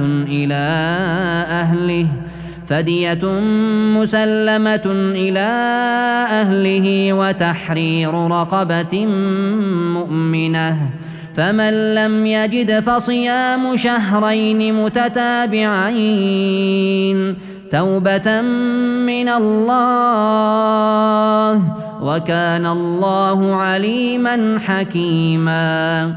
و هیچ مؤمنی نباید مؤمنی را بکشد مگر از روی خطا، و هر کس که مؤمنی را به خطا کشت پس باید بنده یعنی غلام مؤمنی را آزاد کند و خونبهای به خانواده مقتول یعنی شخص کشته شده بپردازد تا خاطرشان آرام گردد، مگر که وارثان مقتول با عفو کردن خونبها درگذرند. پس در این صورت خونبها از قاتل یعنی شخص کشنده ساقط می شود. و اگر مقتول از گروه دشمنان شما بود و خود او مؤمن بود، پس قاتل باید بنده مؤمنی را آزاد کند. و اگر از قومی بود که میان شما و آنها پیمان بود، باید خونبهای مقتول را و وارثان او بپردازید و یک بنده مؤمن آزاد کنید.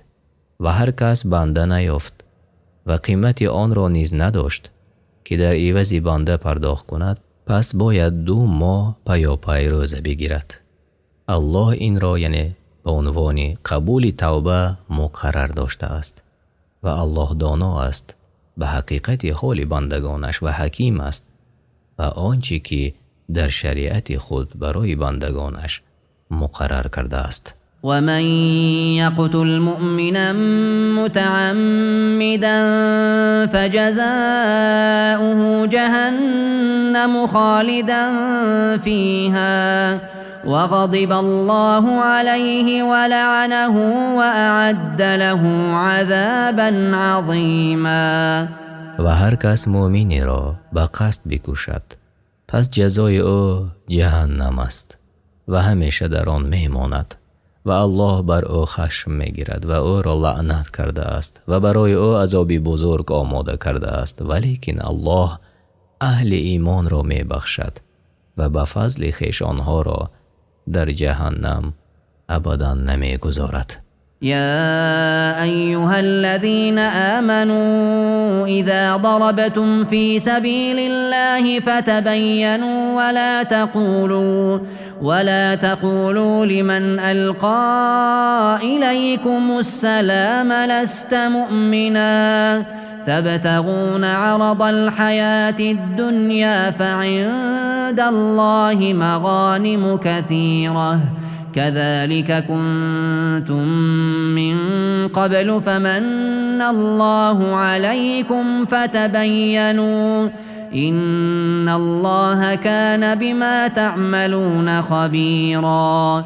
ای کسانی که به الله و رسول او ایمان آورده اید و عمل به شریعت او دارید، وقتی در راه الله به مسافرت رفتید تحقیق کنید و با کسی که به شما با سلام یعنی با کلمه لا اله الا الله مراجعت می کند و با شما نمی جنگد، احتمال این که مؤمن است که ایمانش را پنهان کرده است. نگوید که تو مؤمن نیستی تا به این طریق متاع زندگانی دنیا را بجوید. پس نزد الله غنیمت های زیادی است که شما هم پیش از این چنین بودید. در ابتدای اسلام ایمان خود را از مشرکان قومتان پنهان می داشتید، ولی الله بر شما منت نهاد و شما را به ایمان و قوت عزیز گردانید. پس کارهایتان را دانسته تحقیق کنید، همانا الله به آنچه می کنید آگاه است. لا يستوي القاعدون من المؤمنين غير أولي الضرر والمجاهدون في سبيل الله بأموالهم وأنفسهم فضل الله المجاهدين بأموالهم وأنفسهم على القاعدين درجة وكلا وعد الله الحسنى وفضل الله المجاهدين على القاعدين أجرا عظيما. مؤمنان خانه نشین که عذر برای رفتن به جهاد ندارند، با کسانی که در راه الله با مال و جانشان جهاد می کنند برابر نیستند. الله کسانی را که با جان و مالشان جهاد می کنند بر کسانی که نشستند و به سبب عذرشان مانع رفتن به جهاد شدند و به جهاد نرفتند برتری قرار داده و برایشان در جنت درجه های عالی را بلند کرده است و به هر یک وعده نیکو داده است. و الله مجاهدین را بر کسانی که باز نشستند با اجر فراوان و بزرگ برتری داده است. درجات منه و مغفرة و رحمه و کان الله غفورا رحیما. این گونه ثواب و مقام ها و درجات بزرگ و خاص از برای بندگانی که در راه او جهاد کردند به طریق مغفرت و رحمت الله یعنی نصیب آنان می شود و الله آمرزگار و مهربان است. إن الذين توفاهم الملائكة ظالمي أنفسهم قالوا فيما كنتم قالوا كنا مستضعفين في الأرض قالوا ألم تكن أرض الله واسعة فتهاجروا فيها فأولئك مأواهم جهنم وساءت مصيرا. همانا کسانی که با نشستنشان در دار کفر و ترک هجرت بر خود ستم کردند، در حالی که فرشتگان جان آنان را میگیرند با آنها سرزنش کرده میگویند در چی حال بودید؟ میگویند ما در دنیا ناتوان و ستم دیده بودیم. پس فرشتگان میگویند آیا زمین الله وسیع نبود که تا به آن هجرت کنید و به دیگر زمین بیرون روید و دینتان را در امان نگاه دارید؟ پس جایگاه این گونه کسان جهنم است و چی بد جایگاه و چی بد سرانجام است. إلا المستضعفين من الرجال والنساء والولدان لا يستطيعون حيلة ولا يهتدون سبيلا. مگر مردان و زنان و کودکان بیچاره و درماندگانی که نمیتوانند کار بکنند و راه و چاره نمیدانند تا خلاص شوند. فأولئك عسى الله أن يعفو عنهم وكان الله عفوا غفورا. پس آنان که یعنی عذر دارند باشد که الله آنها را عفو کند و الله بخشنده خطا و آمرزنده است. ومن يهاجر في سبيل الله يجد في الأرض مراغما كثيرا وسعة ومن يخرج من بيته مهاجرا إلى الله ورسوله ثم يدركه الموت فقد وقع أجره على الله وكان الله غفورا رحيما. و هر کس در راه الله ترک وطن کند اقامتگاهی زیاد و کشایش در زمین خواهد دید. و هر کس که از خانه‌اش بیرون رود به سوی الله و پیامبرش و هدفش از هجرت الله و خوشنودی وی و محبت پیامبر باشد و هدفی دیگر نداشته باشد، سپس مرگ او را دریابد، به راستی او ثواب مهاجر را به دست آورده است و الله به بندگانش آمرزگار و مهربان است. وإذا ضربتم في الأرض فليس عليكم جناح أن تقصروا من الصلاة إن خفتم أن يفتنكم الذين كفروا إن الكافرين كانوا لكم عدوا مبينا. و هر وقتی که سفر کنید نیست شما را گناه قصر خواندن نماز اگر بترسید از آن که شما را کافران در فتنه و بلا می اندازند. همانا کافران دشمنان آشکارا برای شمایند، پس از آنان حذر کنید. و اذا كنت فيهم فاقمت لهم الصلاة فلتقم طائفة منهم معك وليأخذوا أسلحتهم فإذا سجدوا فليكونوا من ورائكم ولتأت طائفة أخرى لم يصلوا فليصلوا معك وليأخذوا حذرهم وأسلحتهم ود الذين كفروا لو تغفلون عن أسلحتكم وأمتعتكم فيميلون عليكم ميلة واحدة ولا جناح عليكم إن كان بكم أذى من مطر أو كنتم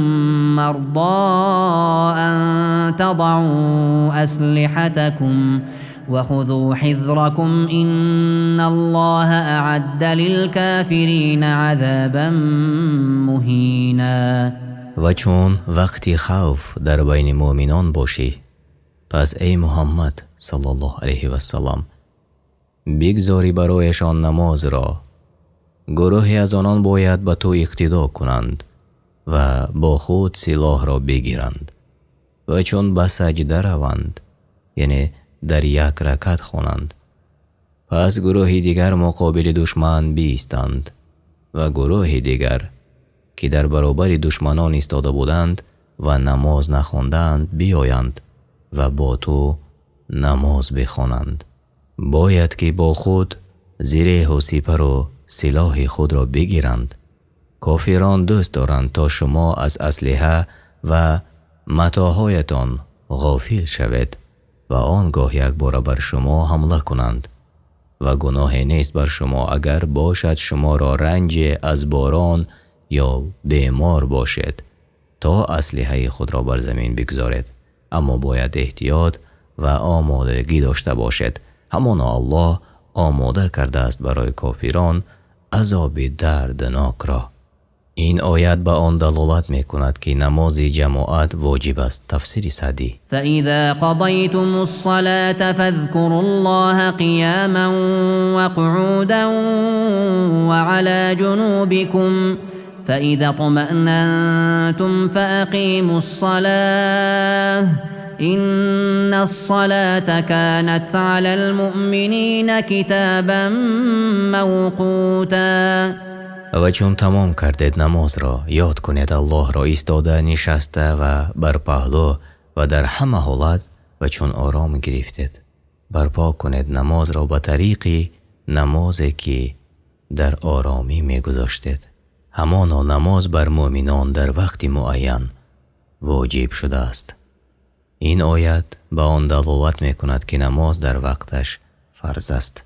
تفسیر سعدی: ولا تهنوا في ابتغاء القوم إن تكونوا تألمون فإنهم يألمون كما تألمون وترجون من الله ما لا يرجون وكان الله عليما حكيما. و در جستجوی آن قوم یعنی کافران سستی نکنید، زیرا سست شدن دل باعث سست شدن بدن می گردد و سستی بدن باعث ناتوانی در برابر دشمنان می شود. اگر شما زخمی و دردمند می شوید، آنها نیز همین طور که شما دردمند می شوید دردمند می شوند، ولی شما از الله چیزی را امید دارید که آنان امید ندارند و الله دانا و حکیم است. یعنی آنچه را که امید دارید مضمونش ثواب نعمت شهادت یا غلبه را. تفسیر بغوی. إنا أنزلنا إليك الكتاب بالحق لتحكم بين الناس بما أراك الله ولا تكن للخائنين خصيما. ما این کتاب قرآن را براستی به تو نازل کردیم تا آن طوری که الله به تو آموخته است میان مردم حکم کنی، نه بر اساس هوا و خواست خودت.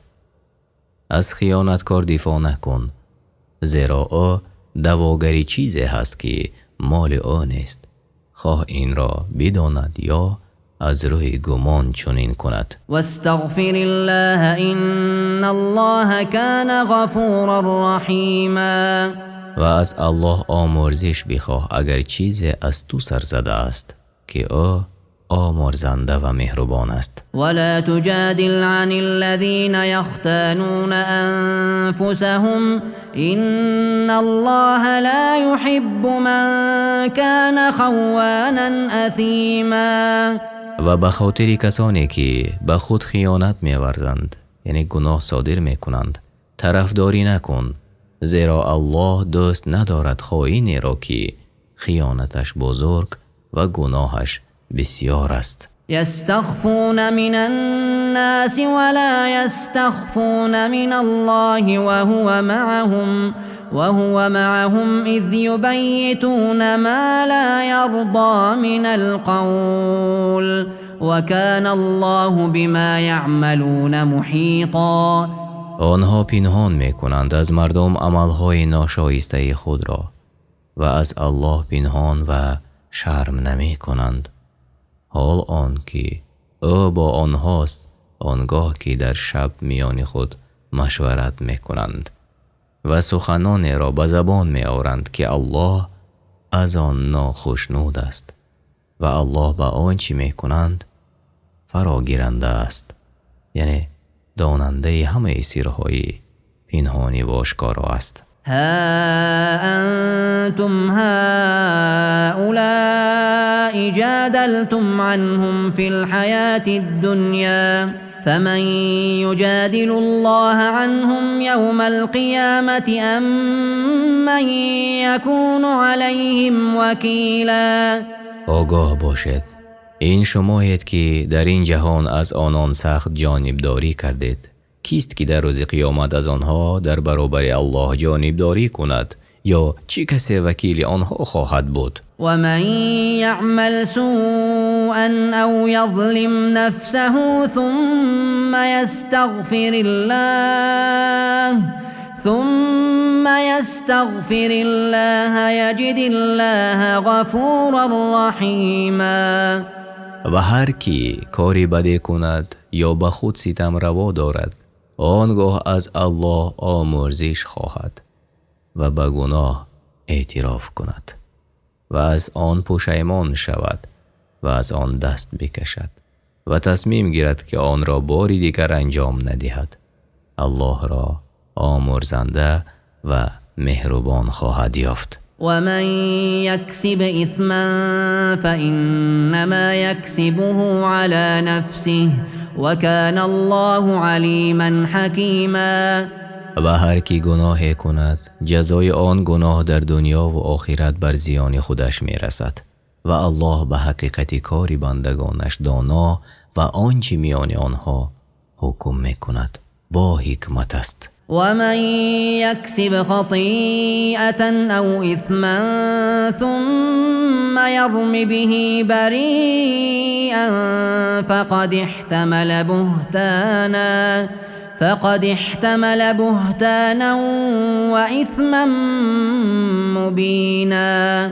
و هر کی خطا یا گناه کند آنگاه بیگناه را با آن گناه عیبدار سازد، البته برای تهمتش گناه آشکارا بر دوش خود گرفته است. ولولا فضل الله عليك ورحمته لهم طائفة منهم أن يضلوك وما يضلون إلا أنفسهم وما يضرونك من شيء وأنزل الله عليك الكتاب والحكمة وعلمك ما لم تكن تعلم وكان فضل الله عليك عظيما. اگر فضل و رحمت الله ای محمد صلی الله علیه و سلم شامل حال تو نمی بود، گروهی از کافران قصد آن داشتند که تو را گمراه کنند، ولی آنان جز خود کسی را گمراه نمی کنند و هیچ زیانی به تو نمی رسانند و الله بر تو کتاب و حکمت یعنی سنت نازل کرد و چیزهای به تو آموخت که از این پیش نمی دانستی و الله لطف بزرگ خود را بر تو ارزانی داشت. لا خير في كثير من نجواهم إلا من أمر بصدقة أو معروف أو إصلاح بين الناس ومن يفعل ذلك ابتغاء مرضات الله فسوف نؤتيه أجرا عظيما. در بسیاری از مشورت‌های پنهانیشان فایده نیست مگر در سخن آنان که به صدقه دادن یا به کاری پسندیده و یا به آشتیجویی میان مردم فرمان می‌دهند و هر کسی که برای خوشنودی الله چنین کند برای او مزد بزرگ خواهیم داد. ومن يشاقق الرسول من بعد ما تبين له الهدى ويتبع غير سبيل المؤمنين نوله ما تولى ونصله جهنم وساءت مصيرا. هر کی پس از آشکار شدن راه هدایت با پیامبر محمد صلی الله علیه و سلم مخالفت ورزد و پیروی راه مؤمنان نکند، گذاریم او را به آن راهی که اختیار کرده است و او را به نیکی و خوشبختی توفیق ندهیم، بلکه به جهنم او را افکنیم و جهنم سرانجام بد است. إن الله لا يغفر أن يشرك به ويغفر ما دون ذلك لمن يشاء ومن يشرك بالله فقد ضل ضلالا بعيدا. الله کسی را که برای او شریک قرار دهد نمی آمرزد و بیامرزد غیر شرک را برای هر کی خواهد و هر کس که در عبادتش برای الله شریک قرار دهد سخت در گمراهی افتاده است. این یدعون من دونه الا اناثا و این یدعون الا شیطانا مریدا. نمی پرستند غیر الله مگر بت‌های را که نه فایده می رسانند و نه ضرر و به آنها نامهای دخترانه می گذاشتند، یعنی مثل لات، عزا، منات و غیره، و نمی پرستند غیر الله مگر شیطان سرکش را. لعنه الله وقال لأتخذن من عبادك نصيبا مفروضا. که الله او را لعنت کرده است، یعنی از رحمتش را محروم ساخت، و یعنی شیطان گفت از بندگانت، یعنی هم در گفتار و کردار نصیبه معین برمیگیرم. ولأضلنهم ولأمنينهم ولآمرنهم فليبتكن آذان الأنعام فليبتكن آذان الأنعام ولآمرنهم فليغيرن خلق الله ومن يتخذ الشيطان وليا من دون الله فقد خسر خسرانا مبینا. و البته آنها را از راه راست گمراه می کنم و آرزوهای باطل در دلشان می اندازم و به آنان فرمان می دهم تا گوشهای چار پایان را بشکافند و به آنان فرمان می دهم تا خلقت الله را دیگرگون سازند، یعنی در بدن خلق کنند، خوش چینند و غیره.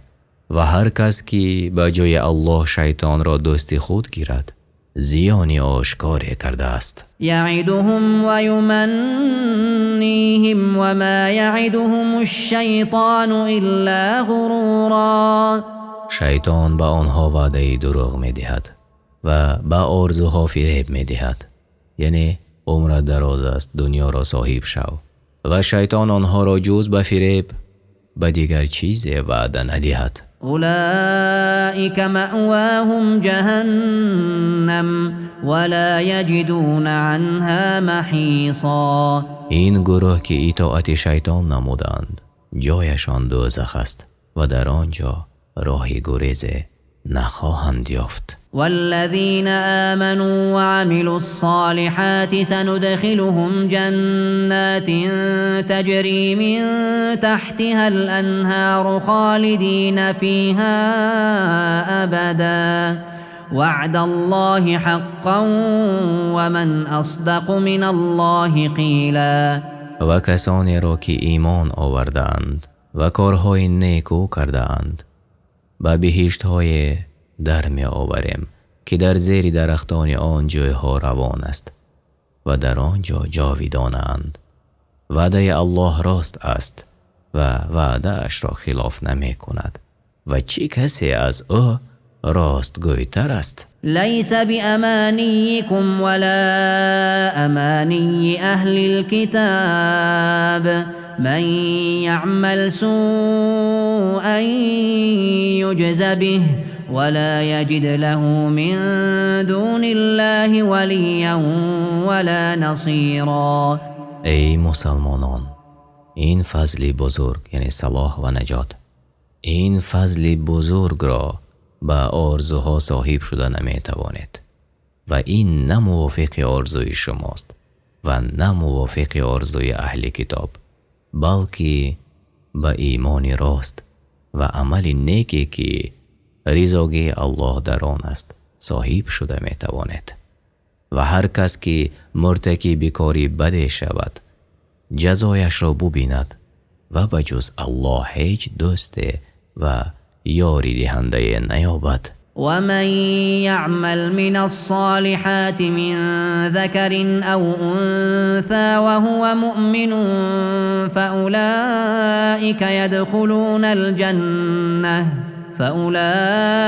يدخلون الجنة ولا يظلمون نقيرا. و هر کس که کاری شایسته کند، چی زن و چی مرد، اگر مؤمن باشد به بهشت می رود و به قدر آن نقطه خرده که بر پشت دانه خرماست و هیچ کسی ستم نمی شود. یعنی شرط قبول همه عملها ایمان است. تفسیر سعدی. ومن احسن دینا ممن اسلم وجهه لله وهو محسن واتبع ملة ابراهیم حنیفا واتخذ الله ابراهیم خلیلا. دینی چی کسی بهتر از دینی کسی است که با اخلاص روی به جانب الله کرد و نیکو کار بود و از دین حنیف ابراهیم پیروی کرد و الله ابراهیم را به دوستی خود برگزیدن گرفت. ولله ما فی السماوات و ما فی الارض و کان الله بكل شیء محیطا. از آن الله است هرچی در آسمان ها و زمین است و الله بر هر چیز احاطه دارد و چیز از کارهای بندگانش بر او پوشیده نمیماند. ويستفتونك في النساء قل الله يفتيكم فيهن وما يتلى عليكم في الكتاب في يتامى النساء اللاتي لا تؤتونهن ما كتب لهن وترغبون أن تنكحوهن والمستضعفين من الولدان وأن تقوموا لليتامى بالقسط وما تفعلوا من خير فإن الله كان به عليما. از تو ای پیامبر درباره زنان فتوا میخواهند. بگو الله درباره آنان با آنچه که در این کتاب بر شما خوانده می شود فتوا داده است. این فتوا درباره زنان یتیمه نازل شده است که حق مقررشان یعنی مهر و میراث و غیره از این دیگر حقوق ها را نمی پردازد یا آن را کم می کند و می خواهد آنها را به نکاح خود درآورد و نیز در باب کودکان ناتوان نازل شده است و باید که درباره یتیمان به عدالت رفتار کند و حقوقشان را رعایت کند و مالهایشان را حفظ کرده و آن را رواج دهد و هر کاری نیکی که انجام می دهد الله به آن آگاه است. وإن امرأة خافت من بعلها نشوزا أو إعراضا فلا جناح عليهما أن يصلحا بينهما صلحا والصلح خير وأحضرت الأنفس الشح وإن تحسنوا وتتقوا فإن الله كان بما تعملون خبيرا. اگر زنی دریافت که شوهرش با او به مهر و از او بیزار شده است باکی نیست که هر دو در میان خود صلح بکنند، یعنی زن از بعض حقوق خود دست کشد و مانند این که به لباس یا خانه عادی قناعت کند که صلح بهتر است، ولی بخل و پستی بر نفس های مردم غلبه کرده است و اگر نیکی و پرهیزگاری کند الله به هر چی می کند آگاه است و موافق آن شما را مکافات می دهد. ولن تستطيعوا أن تعدلوا بين النساء ولو حرصتم فلا تميلوا كل الميل فتذروها كالمعلقة وإن تصلحوا وتتقوا فإن الله كان غفورا رحيما. ای مردان، هرچند بکوشید هرگیز نتوانید که در میان زنان یعنی در محبت و خفت و خو با عدالت رفتار کنید، هرچند بر عدالت حریص باشید.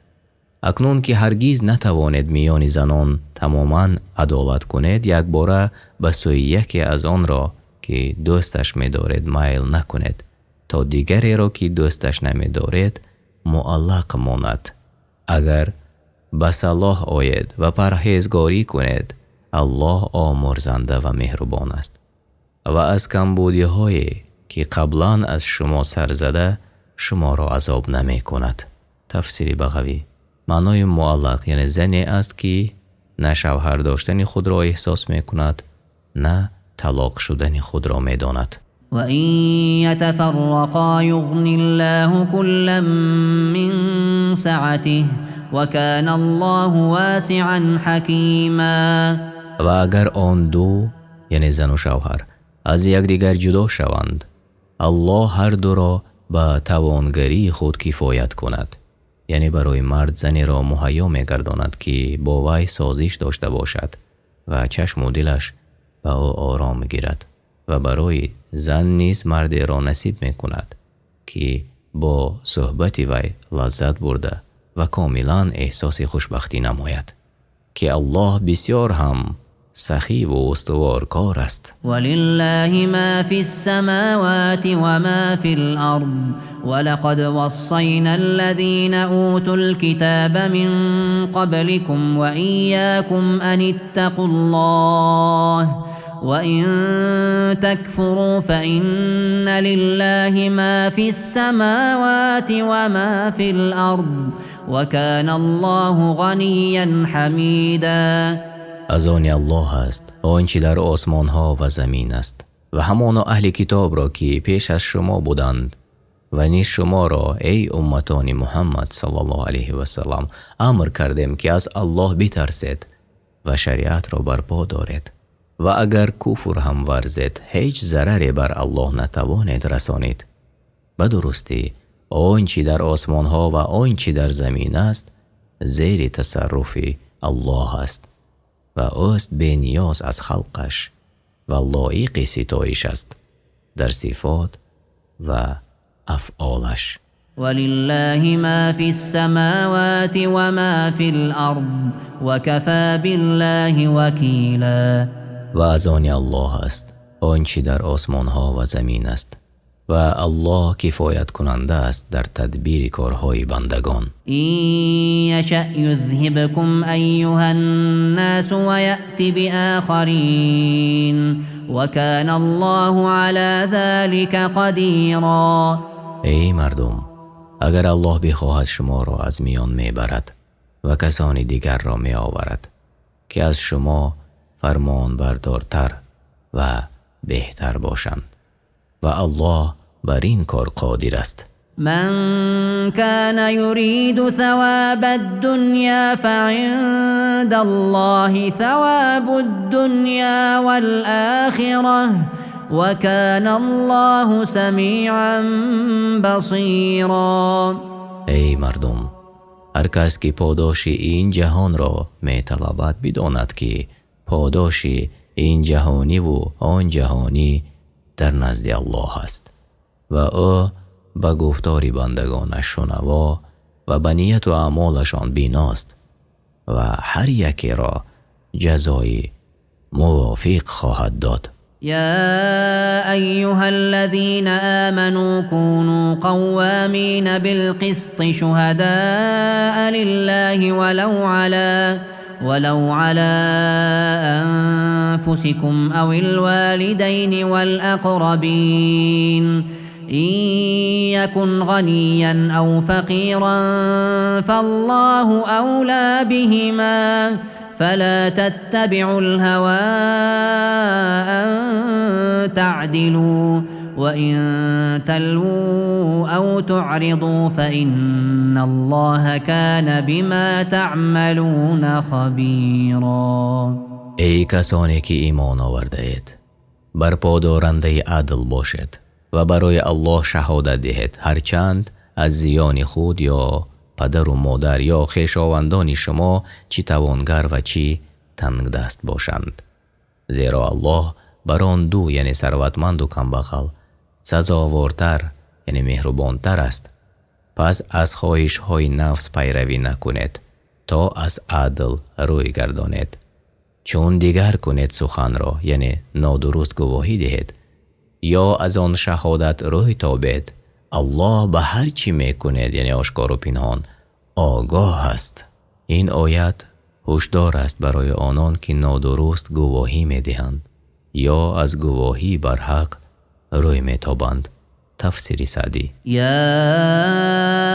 أيها الذين آمنوا بالله ورسوله والكتاب الذي نزل على رسوله والكتاب الذي أنزل من قبل ومن يكفر بالله وملائكته وكتبه ورسله واليوم الآخر فقد ضل ضلالا بعيدا.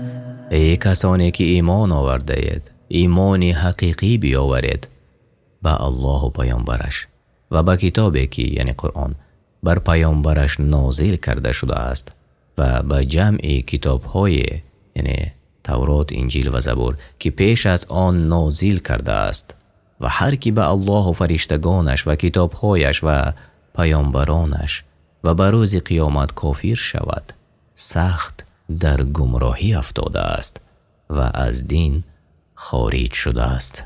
إن الذين آمنوا ثم كفروا ثم آمنوا ثم كفروا ثم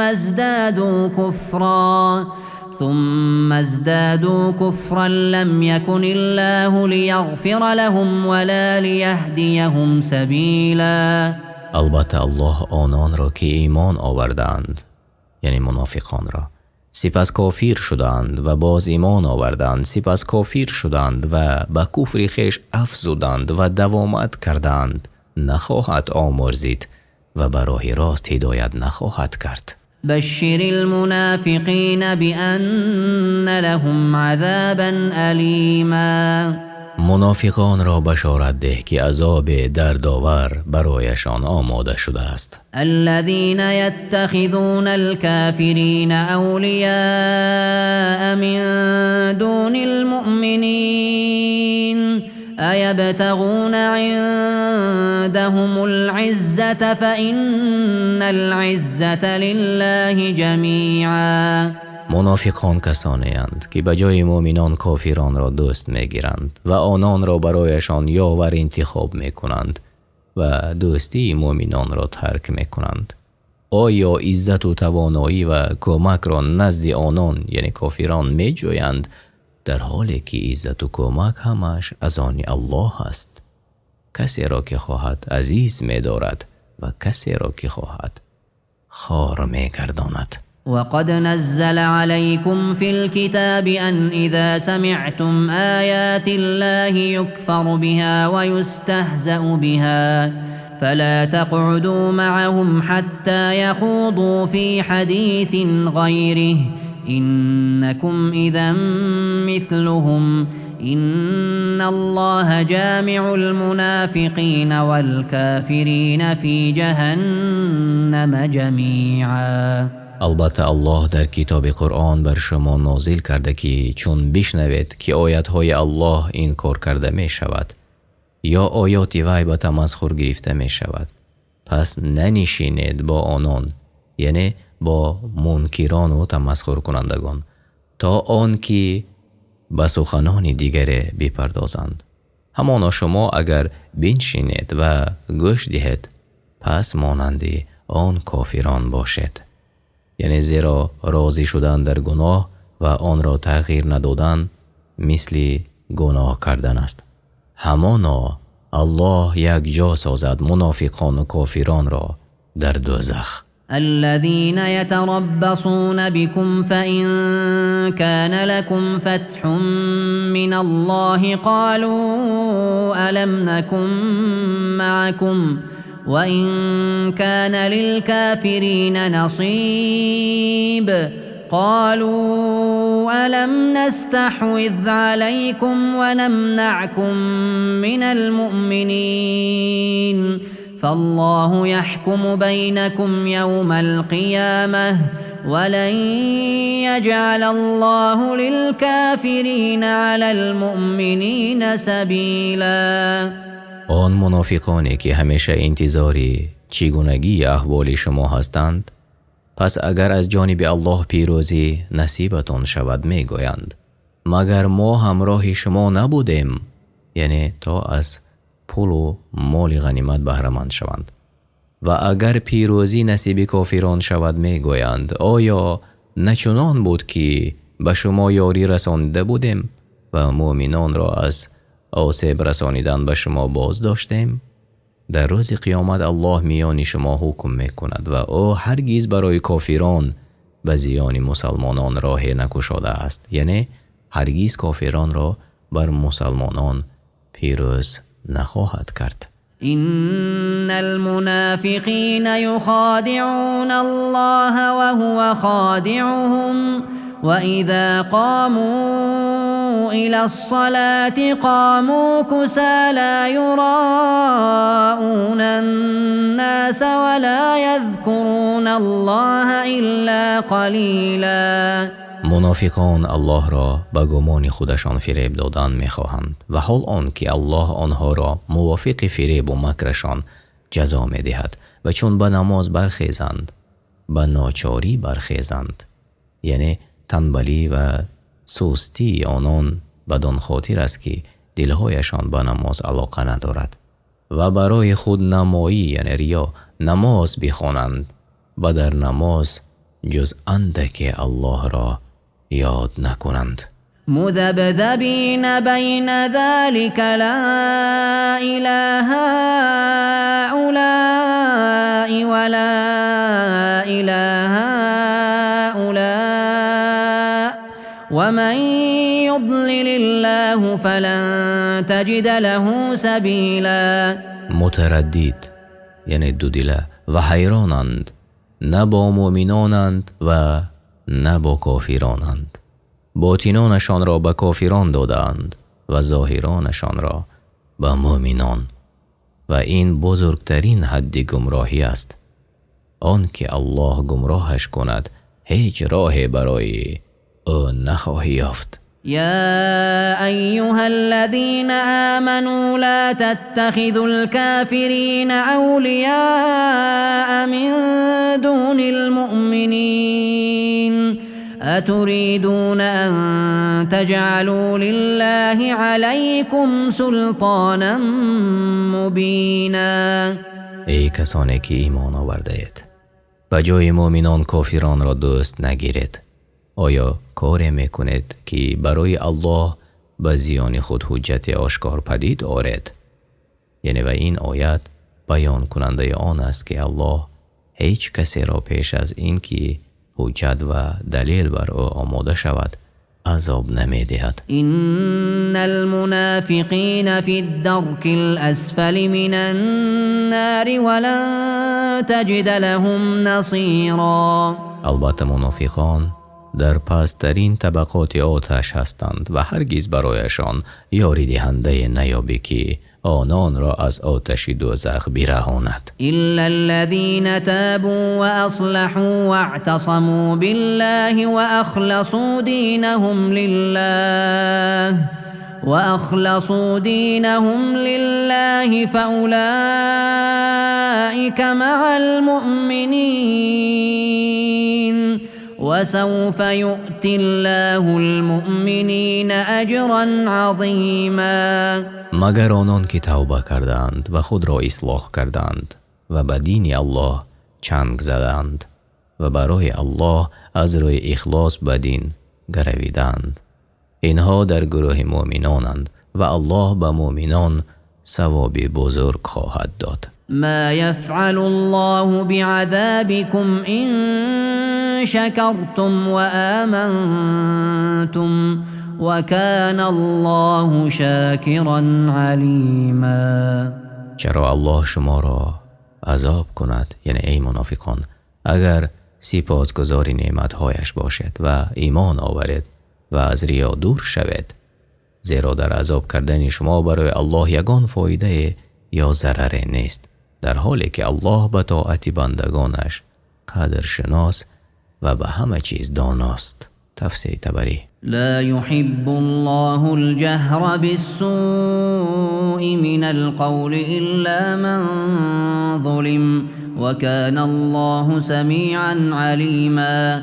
الله بلند کردن آواز را به بدگویی به مانند دشنام، بهتان و تهمت دوست ندارد مگر از آن کس که به او ستم شده باشد، یعنی اگر مظلوم در حق ظالم سخنهای بد گوید جایز است به شرطی که از حد نگذرد و الله شنوا است، تمام سخنهای نیک و بدی شما را میشنود و داناست که نیتهای شما را میداند. إن تبدوا خيرا أو تخفوه أو تعفو عن سوء فإن الله كان عفوا قديرا. ای مؤمنان، اگر کاری نیک را یعنی صدقه یا سخنهای خوب آشکارا یا پنهانی انجام دهید، یا از کسی که نسبت به جسم و جان یا اموالتان و آبرویتان بدی روا داشته است چشم بپوشید و او را ببخشید، همانا الله در روز قیامت می بخشد گناهان شما را به او به همه کار توان است. إن الذين يكفرون بالله ورسله ويريدون أن يفرقوا بين الله ورسله ويقولون نؤمن ببعض ونكفر ببعض ويريدون أن يتخذوا بين ذلك سبيلا. به درستی کسانی هستند که به الله و پیامبرش کافر می شوند، یعنی از یهود و نصارا، و می خواهند میان الله و پیامبرانش جدایی اندازند و می گویند که بعضی را می پذیریم و بعضی را نمی پذیریم و می خواهند در این میان راه گیرند برای گمراهیشان. معنای بعضی را می پذیریم و بعضی را نمی پذیریم یعنی که یهودیان به همه پیامبران ایمان آوردند مگر به عیسی علیه السلام و محمد صلی الله علیه و سلم، و نصارا باشد به همه پیامبران ایمان آوردند مگر به پیامبر آخر زمان محمد صلی الله علیه و سلم. أولئك هم الكافرون حقا وأعتدنا للكافرين عذابا مهینا. اینها در حقیقت کافرانند و ما برای کافران عذاب خار کننده آماده ساخته ایم، همون طور که آنها از ایمان آوردن به الله روی گردانیدند، تکبر ورزیدند. والذين آمنوا بالله ورسله ولم يفرقوا بين أحد منهم أولئك سوف يؤتيهم أجورهم وكان الله غفورا رحيما. و کسانی که به یگانگی الله و پیامبرانش ایمان آوردند و میان هیچ کدام از پیامبرانش فرق نمی گذارند بلکه به همه اشان ایمان آوردند، پاداششان را الله خواهد داد و الله آمرزنده گناهان چنین بندگان است و مهربان است که آنان را به راه راست هدایت می کند. يسألك أهل الكتاب أن تنزل عليهم كتابا من السماء فقد سألوا موسى أكبر من ذلك فقالوا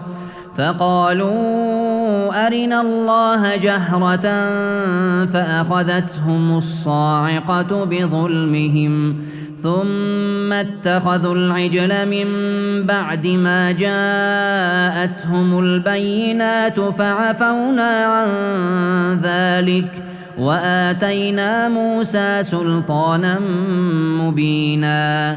اهل کتاب یعنی یهودیان از تو می خواهند ای محمد صلی الله علیه و سلم که برایشان قرآن یک بار نازل شود، آنطور که تورات و انجیل یک بار نازل شدند، تا اینکه به راست بودن پیامبری تو دلالت کند. آنها یعنی یهودیان قوم موسی از موسی بزرگتر از این را طلب کردند و گفتند الله را آشکار به ما نشان ده. به سبب این سخنان کفر آمیزشان صاعقه عذاب یعنی آتشک آنها را هلاک کرد و پس از آن که معجزه های برایشان آمده بود گوساله را معبود خود گرفتند و ما آنها را بخشیدیم و موسی را حجت آشکار دادیم. ورفعنا فوقهم الطور بميثاقهم وقلنا لهم ادخلوا الباب سجدا وقلنا لهم لا تعدوا في السبت وأخذنا منهم ميثاقا غليظا. و به خاطر پیمانی که با آنها بسته بودیم کوه طور را بر بالای سرشان برداشتیم و گفتیم سجده کنان یعنی سرهایتان را فرو انداخته از آن در بیت المقدس داخل شوید و در روز شنبه از حد نگذرید یعنی ماهی ندارید و از آنها پیمانی سخت گرفتیم ولی پیمان را شکستند. فبما نقضهم ميثاقهم وكفرهم بآيات الله وقتلهم الأنبياء بغير حق وقولهم قلوبنا غلف بل طبع الله عليها بكفرهم فلا يؤمنون إلا قليلا. پس با سبب پیمان شکستنشان و کافر شدنشان به آیات الله و به ناحق کشتن پیامبران و این که گفتند دلهای ما بسته است و بالایش پرده است، الله بر دلهایشان مهر نهاده است و جز کمی از آنان ایمان نمی آورند. و بکفرهم و قولهم علی مریم بهتانا عظیما. و نیز به سبب کفرشان و آن تهمت بزرگ که به مریم زدند، یعنی او را به زناکاری تهمت کردند، حال آن که او پاک دامن بود. و قولهم انا قتلنا المسیح عیسی ابن مریم رسول الله وما قتلوه وما صلبوه ولكن شبه لهم وإن الذين اختلفوا فيه لفي شك منه ما لهم به من علم إلا اتباع الظن وما قتلوه یقینا.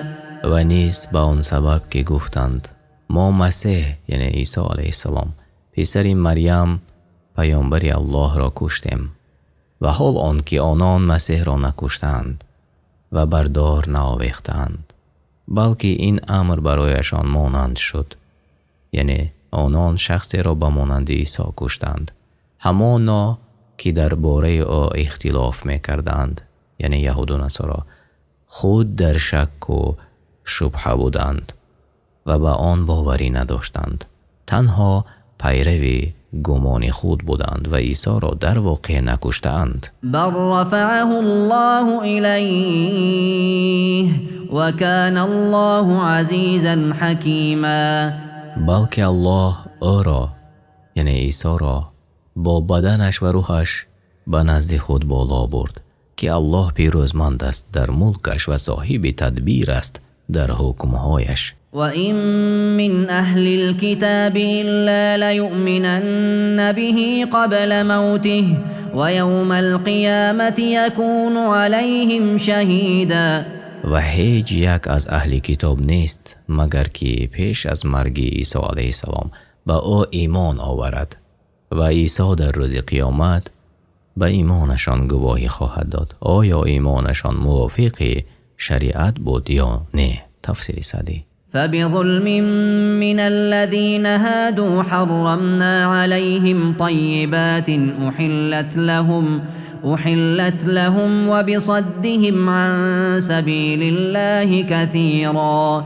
پس به سبب ظلم و ستمی که از جانب یهودی ها سر زد، حرام گردانیدیم برایشان چیزهای پاکیزه را که پیش از آن برایشان حلال بود و نیز به سبب منع کردنشان مردمان بسیار را از راه الله. و اخذهم الربا وقد نهوا عنه و اکلهم اموال الناس بالباطل و اعتدنا للكافرین منهم عذابا الیما.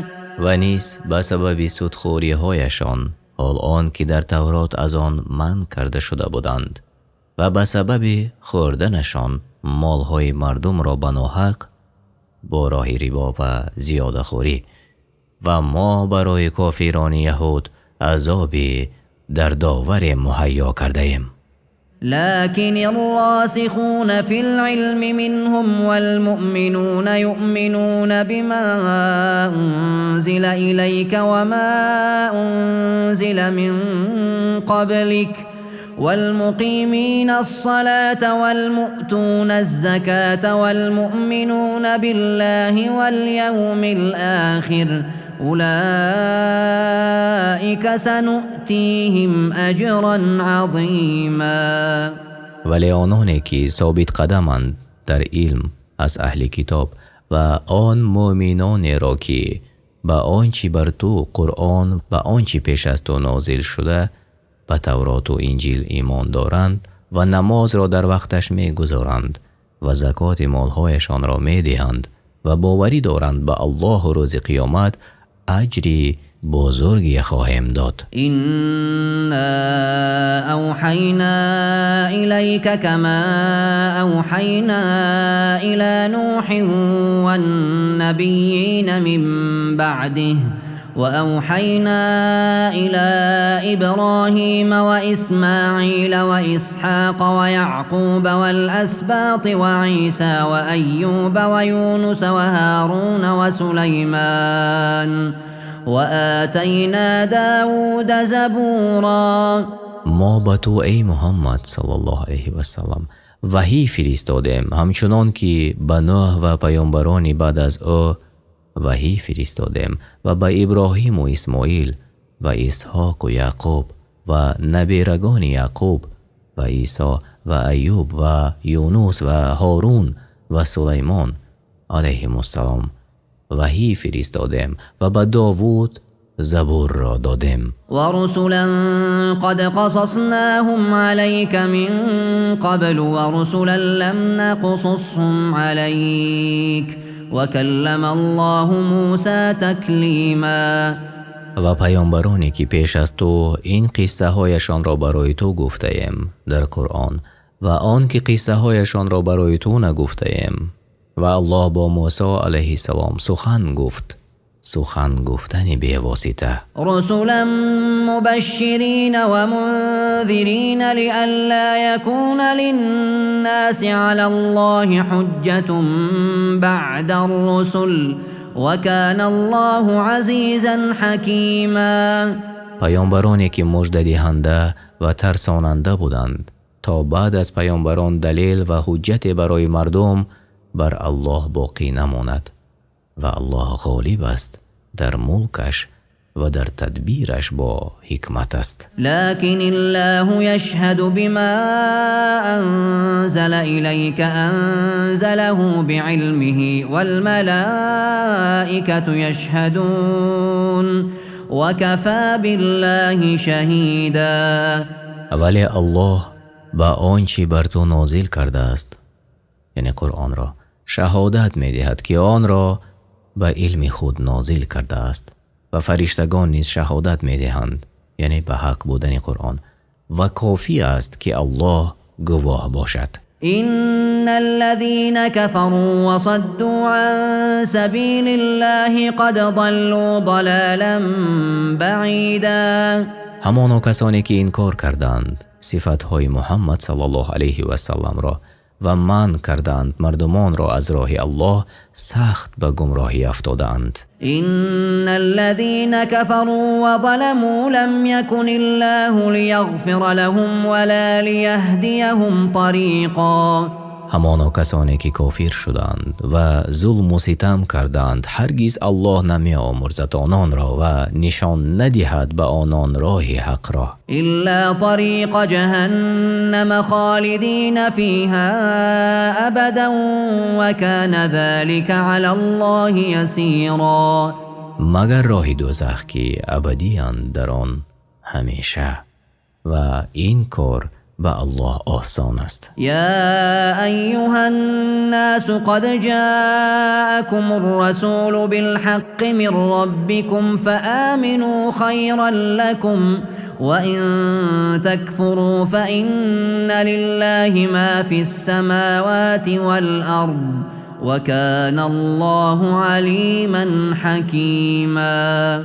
ای مردم این پیامبر محمد صلی الله علیه و سلم حق و حقیقت را از جانب پروردگارتان برای شما آورده است.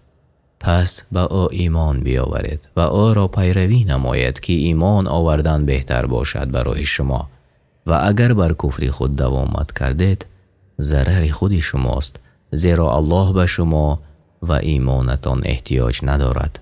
همانا آنچه در آسمان ها و زمین است از آن الله است و او دانا است به گفتار و کردار شما و میداند چه کسی سزاوار هدایت یا گمراهی است. يا أهل الكتاب لا تغلوا في دينكم ولا تقولوا على الله إلا الحق إنما المسيح عيسى ابن مريم رسول الله وكلمته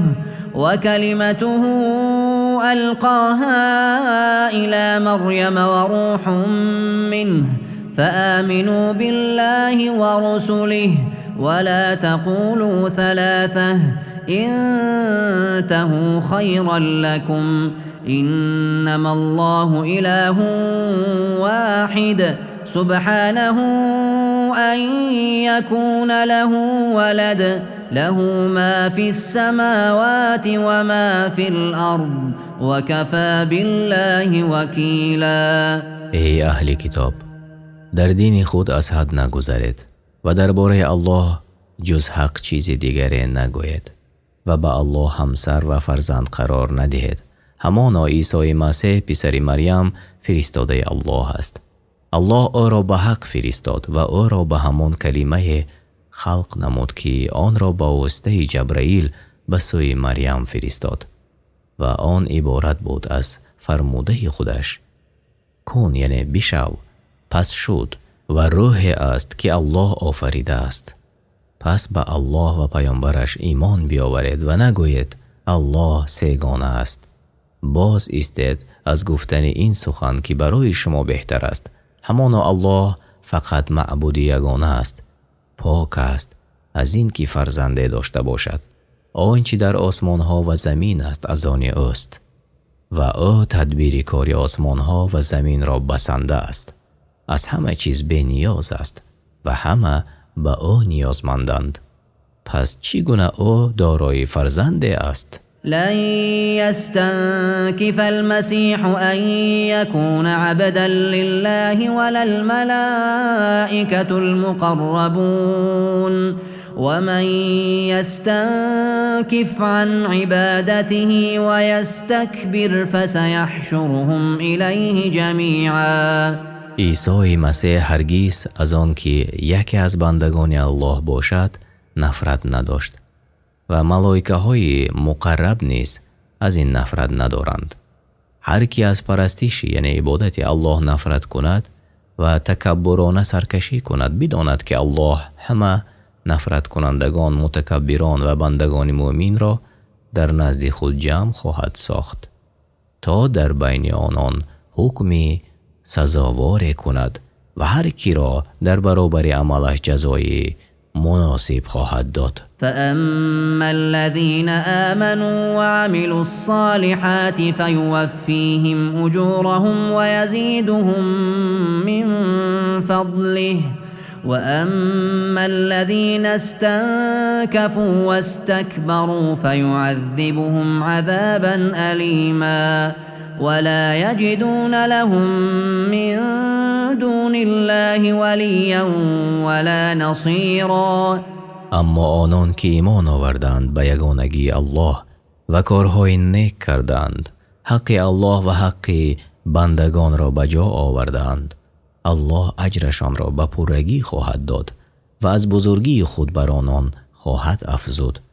اما کسانی را که ابا و سرکشی کرده اند به عذاب دردآور عذاب خواهد کرد و برای خود جز معبودی بر حق هیچ دوست نمیابند که آنان را از عذاب الله برهاند و هیچ یاری دهنده هم نمیابند که از آنان طرفداری کند. یا ایها الناس قد جاءكم برهان من ربكم وأنزلنا إليكم نورا مبینا.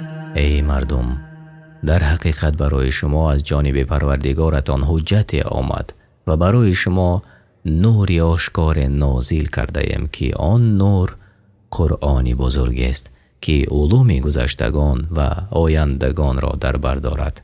پس مردم اگر در زیر انوار قرآن راهشان را نیابند در تاریکی و بدبختی بزرگ غوطه خواهند زد. فأما الذين آمنوا بالله واعتصموا به فسيدخلهم في رحمة منه وفضل ويهديهم إليه صراطا مستقيما. اما آنان را که به یگانگی و تمام صفتهای الله ایمان آوردند و به او اعتماد و توسل جستند به آستان فضل و رحمت خیش می درآورد، یعنی به سوی نیکی ها موفق می گرداند و از بدی ها باز می دارد و به راه راست، یعنی علم و عمل و دانستن حق هدایت می کند. تفسیر سعدی. يستفتونك قل الله يفتيكم في الكلالة إن امرؤ هلك ليس له ولد وله أخت فلها نصف ما ترك وهو يرثها إن لم يكن لها ولد فإن كانت اثنتين فلهما الثلثان مما ترك وإن كانوا إخوة رجالا ونساء فللذكر مثل حظ الأنثيين يبين الله لكم أن تضلوا والله بكل شيء عليم. از تو ای محمد صلی الله علیه و سلم فتوا می خواهند. بگوی که الله درباره کلاله برایتان فتوا می دهد. هرگاه مردی که فرزند یا پدر نداشته باشد بمیرد و او را خواهری همتنی یا خواهری از پدر داشته باشد، به آن خواهر نصف میراث او می رسد.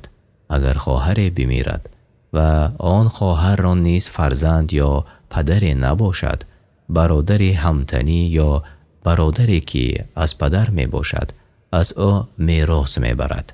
اگر از شخصی متوفا خواهران 2 کس یا بیشتر باقی بمانند، از آن 2 حصه دارایی را میراث می برند. و اگر یک چند برادر و خواهر بودند، هر مرد برابری 2 زن حق می گیرد. الله برای شما تقسیم میراث و حکم کلاله را بیان می کند تا گمراه نشوید و او الله داننده تمام کارهای گذشته و آینده است. معنای کلاله یعنی کسی که مرده است و پدر و فرزند ندارد. شما ترجمه معنای سوره نیسا یعنی زنها را شنیدید.